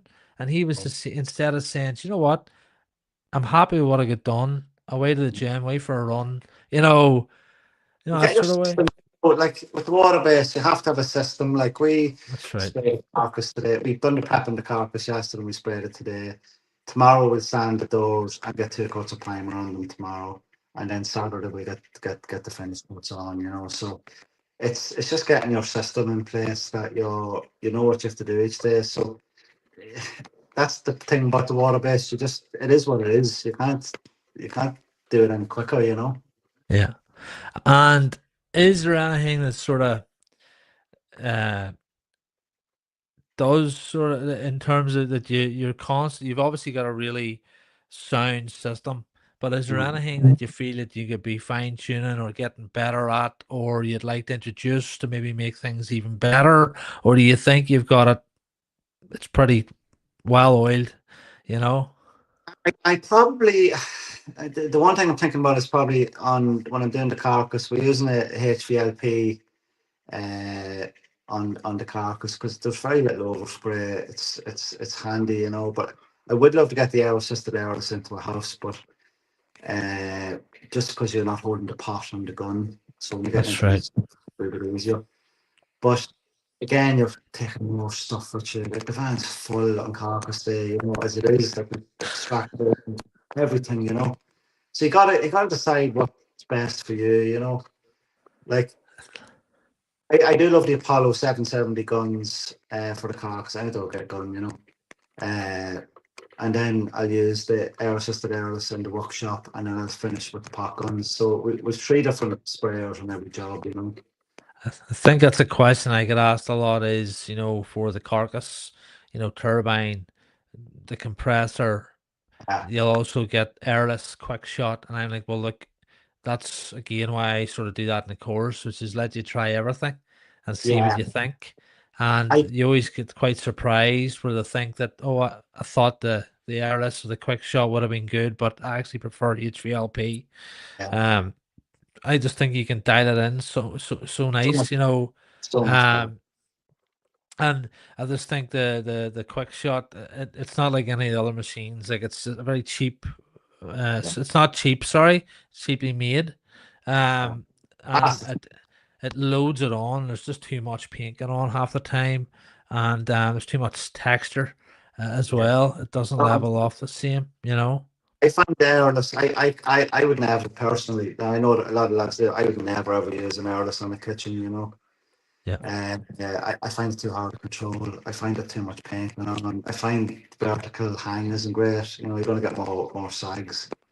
So I personally would never use an airless. I'd only ever use an airless on ceilings and walls, big doors maybe. You know. Uh, Now the air assisted airless in the workshop from the primal is a different story because it gets a really nice finish. You know. But Yeah. I don't take that with me. I couldn't move my compressor. It was too big, you know. Yeah. Uh, so the advantage of the HVLP of the turbine is it's not noisy. You know, it's as noisy as a vacuum cleaner, really, and and there's very little overspray. So when you're in someone's house, it's perfect for me. You know, but just the problem is it's a wee bit slow, Yeah. a wee bit slow Yeah. getting, you know. So Yeah, I still like my compressor. I just keep the 100 liter in the van and feed the line in, and I've started using the wee bow turbine, which I'm quite surprised at. It's quite a nice wee machine yeah, to work with. But again, when you're so used to something, it's the similar. I think it's pretty much exactly the same. I could be wrong, um, but when you're starting to shift into a different product or a different system, it's getting used to it. You know, you sort of don't like change, but then you see the benefits instead of hogging this bloody compressor about everywhere, you know, and the lines and as you say, all this stuff. There's just so much stuff to do a kitchen carcass, you know? I had a wee Gentlin there, and it was a great machine. I did love the Gentlin and with my pot guns, but it's just too much overspray for me. You know, I know Yeah. you can dial the gravity gun in a lot, and you can control it, but there was definitely less overspray with the HVLP. You know, And when you're starting out a kitchen refinishing business, and you know you've been doing it 7 years, I think we talked about before this coming on. I think you've done about 550 kitchens in the last 7 years, which is incredible. You know, um, and you've only had a couple of callbacks as well, yeah. and you've fine tuned your system. Anybody starting out into a kitchen refinishing business, and you see it all the time, Kevin, up here. You know, the I'm starting out a business. I need to be attractive, so I will offer all your door fronts sprayed for 600 quid or 700 quid. Um, Now, to me personally, I think when you start like that, it's very hard to build that high, get into that higher end Yeah. market or those real good prices. It's hard to get that built back again. You know, what's your thoughts to anybody thinking about doing that or doing that at the minute? The first thing when if you're starting out at the kitchens is get your system and get the finish as good as you. Then when you have your finish as good as it can be, then your customers will come. You know, so. Like I remember when I first started, like I done as many small kitchens as I could the first year.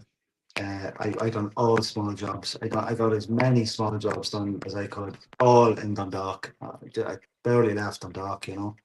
Within a year, I was known as the first the kitchens. You know what I mean? So then I started getting the bigger jobs, started building up the higher end jobs, doing some up for interior designers, that type of stuff. But it's getting your name out there and getting as many jobs done as you can, building up. But if you start too low in the pricing, you're fucked. You're not. It's not going to Yeah, work out for you. Excuse yeah, the language. You're fucked. If you yeah. position yourself at the bottom, you're going to stay at the bottom. I think, yeah, that's the point I'm trying to make. You know, I remember the first kitchen I did properly and I charged 750 quid for it. I know exactly where I was in Conlig, and I went, oh shit! Like I didn't know how to price a kitchen, and I'd done a couple before, and my uncle looked at me, he says, "You better have some money in this, son." And he never involved himself with pricing, and I felt too proud to ask him. Yeah. And and he just said, "How much do you have in this?" I says 750. He says that wouldn't even cover my first week's wages. And I just went, okay, I learned fast. And that's when I documented every hour of labor, every inch of material, what it took, and then the type of kitchen, and started writing everything down, capturing my data, making sure I knew then, right, moving forward, that 750 should have been about 4.5 grand, you know, and yeah, it was a tough one to take, but we made sure it was meant, and uh, we kept getting So, better and better, you know. you never learn unless you make a mistake. So, Oh, like, I here, think, here. Okay, I've made plenty, but my point is, you've a saturated market, and yeah, I'm trying to, the more we educate, the more we put out what's involved, the more we document the amount of work, and that's the feedback I get in the courses, the kitchen refinishing 1 week course. yeah, It is intense, and the guys always say, "Jesus, Jerry, there's some work in this," and I go, "Yeah." He says, "Like you don't see this on Instagram, you see the before and the after, and the walk yeah, around. He's yeah, a bit of spray," and I'm like, "Look, lads, this is lethal. I would spend easily a day and a half cleaning. Depending on the type of kitchen it is, and the amount of prep and the fine tuning and the coatings."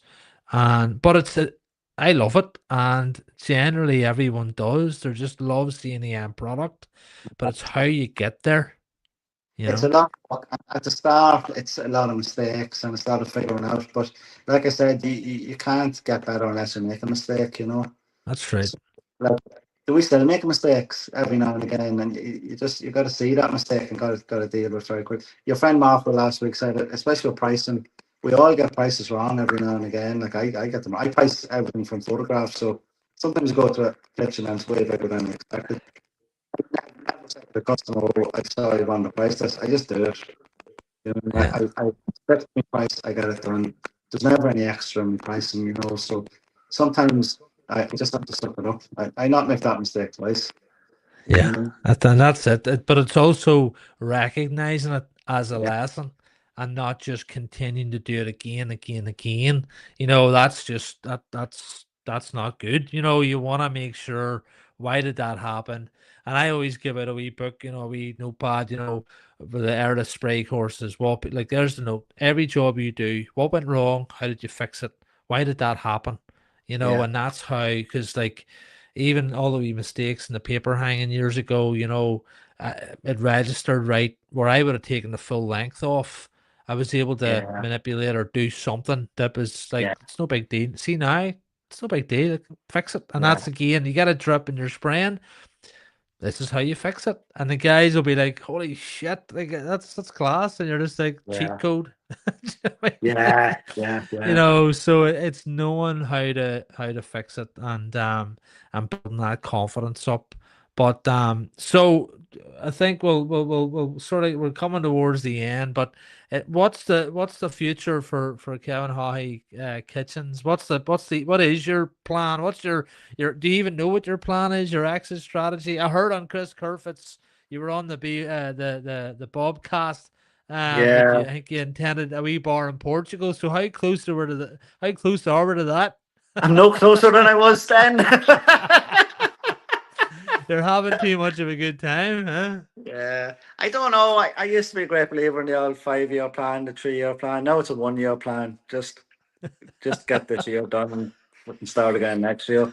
I don't have Uh, a big plan at the moment because I'm enjoying what I'm doing and I'm just going to keep doing it. So uh, I'd like to think when I'm 60, I'm kind of getting ready to finish up. You know what I mean?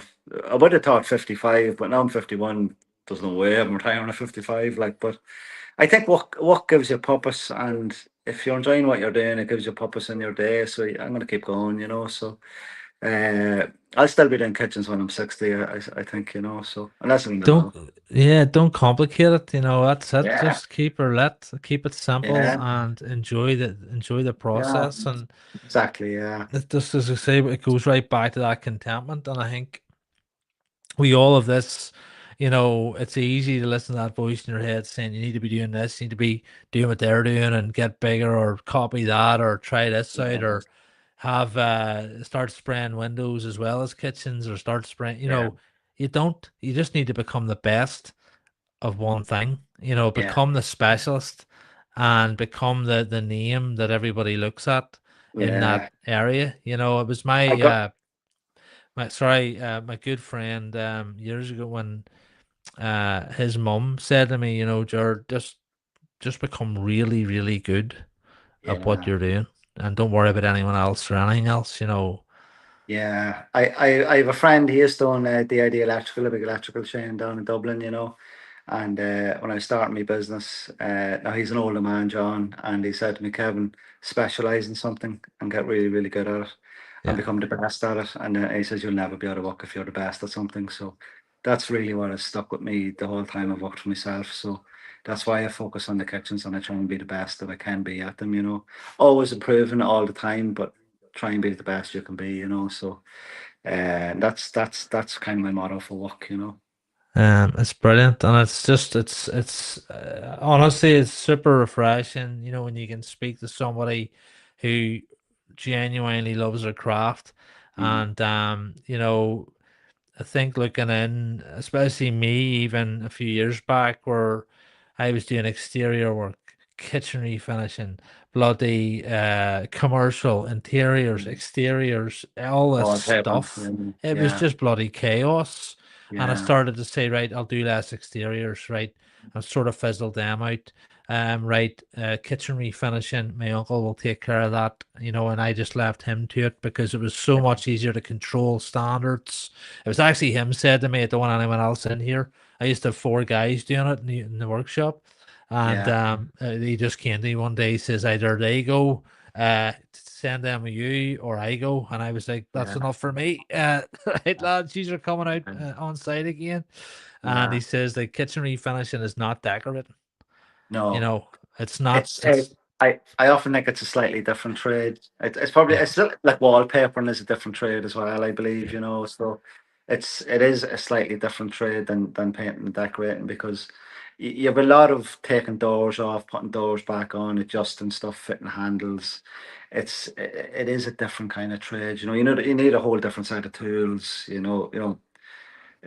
is a Patience. different kind of thing, So It's just another level. And yeah, I think for me, it was just no, I want to really concentrate on the sort of real nice work I wanted to do, the wallpaper and spraying. But then obviously over the last, since 2021, but very much so in the last couple of years, the academy side of things were like, no, I really like that too. And I yeah, yeah, I can see love, that. Yeah, yeah, when you're talking about getting in the van to go to work, you're happy. Like when it comes yeah, to courses, I am bouncing. It's yeah, like I can see that. I love Yeah, it. I love it, yeah, and it's the purpose. yeah, You're, and I'm constantly getting better and evolving as a communicator and helping yeah, people establish what they can actually achieve, and yeah, what yeah, unlocking that potential and being able to do so, and meeting so many different people. yeah, um but no, it's been awesome having you on, Kevin. Is there anything yeah. you I feel enjoyed we that. haven't is there anything we haven't touched on, or you feel you want to No, but we've uh, missed out? no. I think we've touched on everything.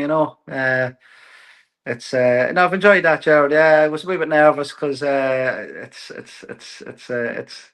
kind of nerve wracking talking about yourself when you never really talk about yourself to anybody, So we internalize everything, so it's good to just sit and have a chat about business and gives you a bit more motivation. I'm actually sit and talk for a couple of hours makes you more motivated and it gives you a wee bit of a jest for getting back into it tomorrow.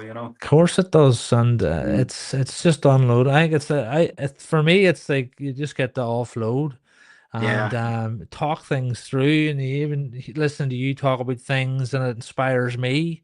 and Yeah. most like everybody that's been on, and you get this sort of right, let's go. I talk about all the Yeah. time, keep her lit, and Yeah. Exactly. hopefully Yeah. anybody listening back on Spotify and YouTube, you resonate with something, and if you do resonate with something, make that change or keep Yeah. doing what you're doing. And it's like an onion. There's so many layers, and Yeah. I think it's just establishing um what brings you the most contentment and happiness in what you're Yeah. doing, and don't be Yeah. scared to surround yourself with good people that can talk to you, or Yeah. if there's somebody doing something you want to do, ask, Yeah. Yeah. um and do it the right way and go about it the right way. There's It's no good to quick see. way. Yeah, it's good to see a bit of a community starting to build up around Ireland because we never had that before, No. And likes of Andrew Mackey or different guys you've on, like it's good to see people communicating with each other and sharing things because it used to be your tradesperson, you're on your own, and that was it. You know what I mean? So it's Yeah. good to see that community, and And you've been very it's important for that, Jared. And it's great to have someone kind of pushing that around Ireland. Well, I've nearly missed out on one of the key things, which is Painted Forward. You're going to be at Painted Oh Forward on yeah, the 30th of May, yes, so looking we'll get forward to to meet it. up in person, and I think we'll Perfect. get it. Yeah, Hopefully, get a beer, and we'll have a bit of yeah, crack. good stuff. Yeah, Um, looking forward to that. Yeah, you're bringing your chauffeur and Brian Cooney up, pretty boy. Mr. Pretty Yeah. Boy, and And one of his so friends coming over from Florida as well. So Dylan, yeah, I always, I always like to help out the Americans because whenever I used to go to America, they were always very good to me. So I like to return that favor, So it's good to, and I like Brian. He's such a positive person, absolutely. So and it's great to see someone that positive in our trade, because a lot of time painters can be quite miserable and quite negative, So it's great to But have that th positivity. I think positivity spreads, and I think Yeah, definitely. like Yeah.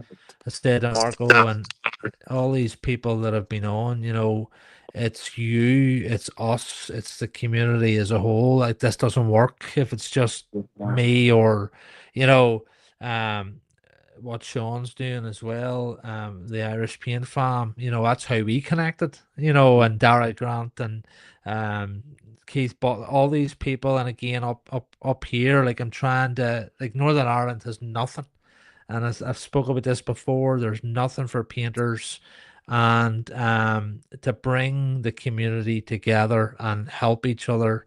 And if it's even just listening to a couple of painters, because the crack, Kevin, you can't shut us up when you get us started because we're always working either alone or and just to know we're not doing too bad, and we all have the ability to change and get better and push ourselves to grow, and that all comes down to who you surround yourself with ultimately.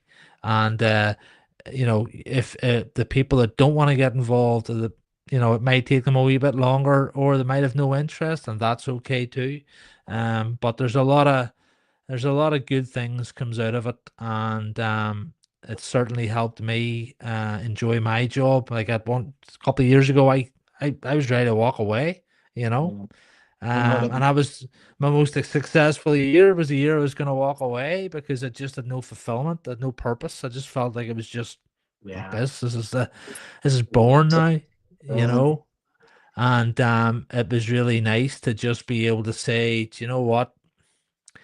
Let's change it up a bit here, and do stuff that brings me happiness. And I think our family and friends and people we associate with see that and they feel it as yeah. well. Yeah. Definitely. Um, they want to be around you when you're at your best, and they're Yeah. always there for you, maybe at your worst. But I think whenever you're in a good place and you're happy and you're content, you're just a better person to be around, and we all deserve that. We all deserve to be happy, and we all deserve to, There's not yeah, much to come home from work in a bad mood, and that your family feed off that, and they notice it. That's what happened to me in my last job, and now I come home in a good mood and whistling and having a crack and we're slagging each other, and you know, your family feel that, and you're happier at home then, So that's really all that matters. 100%. Look, Kevin, thank you so much for your time. It's been absolutely brilliant to have you on finally and get a proper conversation. Thank you. I look forward to meeting you on the 30th, and I thank you for donating your time. And well, hopefully we'll get another proper conversation on the Saturday night. You know. I'm looking forward to meeting. I think that very Vizon, is it, from Belfast? Yes, yeah. Robert Craic. Oh, Robert, yeah. We've talked a few times on Instagram. So look forward to meeting him. I've been trying to get him on the podcast, but he's a busy man, and he was there last year. But I think he's intending coming, but I think he just needs to know logistically where he's going to be at, and so hopefully we can get him back down this year again. If you guys are looking forward to meeting, so it's a good day, you know. It's good to do something positive. That's what it's all about. Kevin, thank you very much. Sure. Everybody, thanks for watching. Thanks for tuning in. If you're listening back, hope you enjoy the episode. There's another 12 to keep you going for a couple of days, and I love hearing feedback. If you can, like, subscribe, and share. It helps the algorithm and helps people learn about us and know we exist. Like everything, you got to keep pushing. So, Kevin, thank you. I'll catch you later. And everybody, I'll see you in the next one. Thank you. Bye-bye.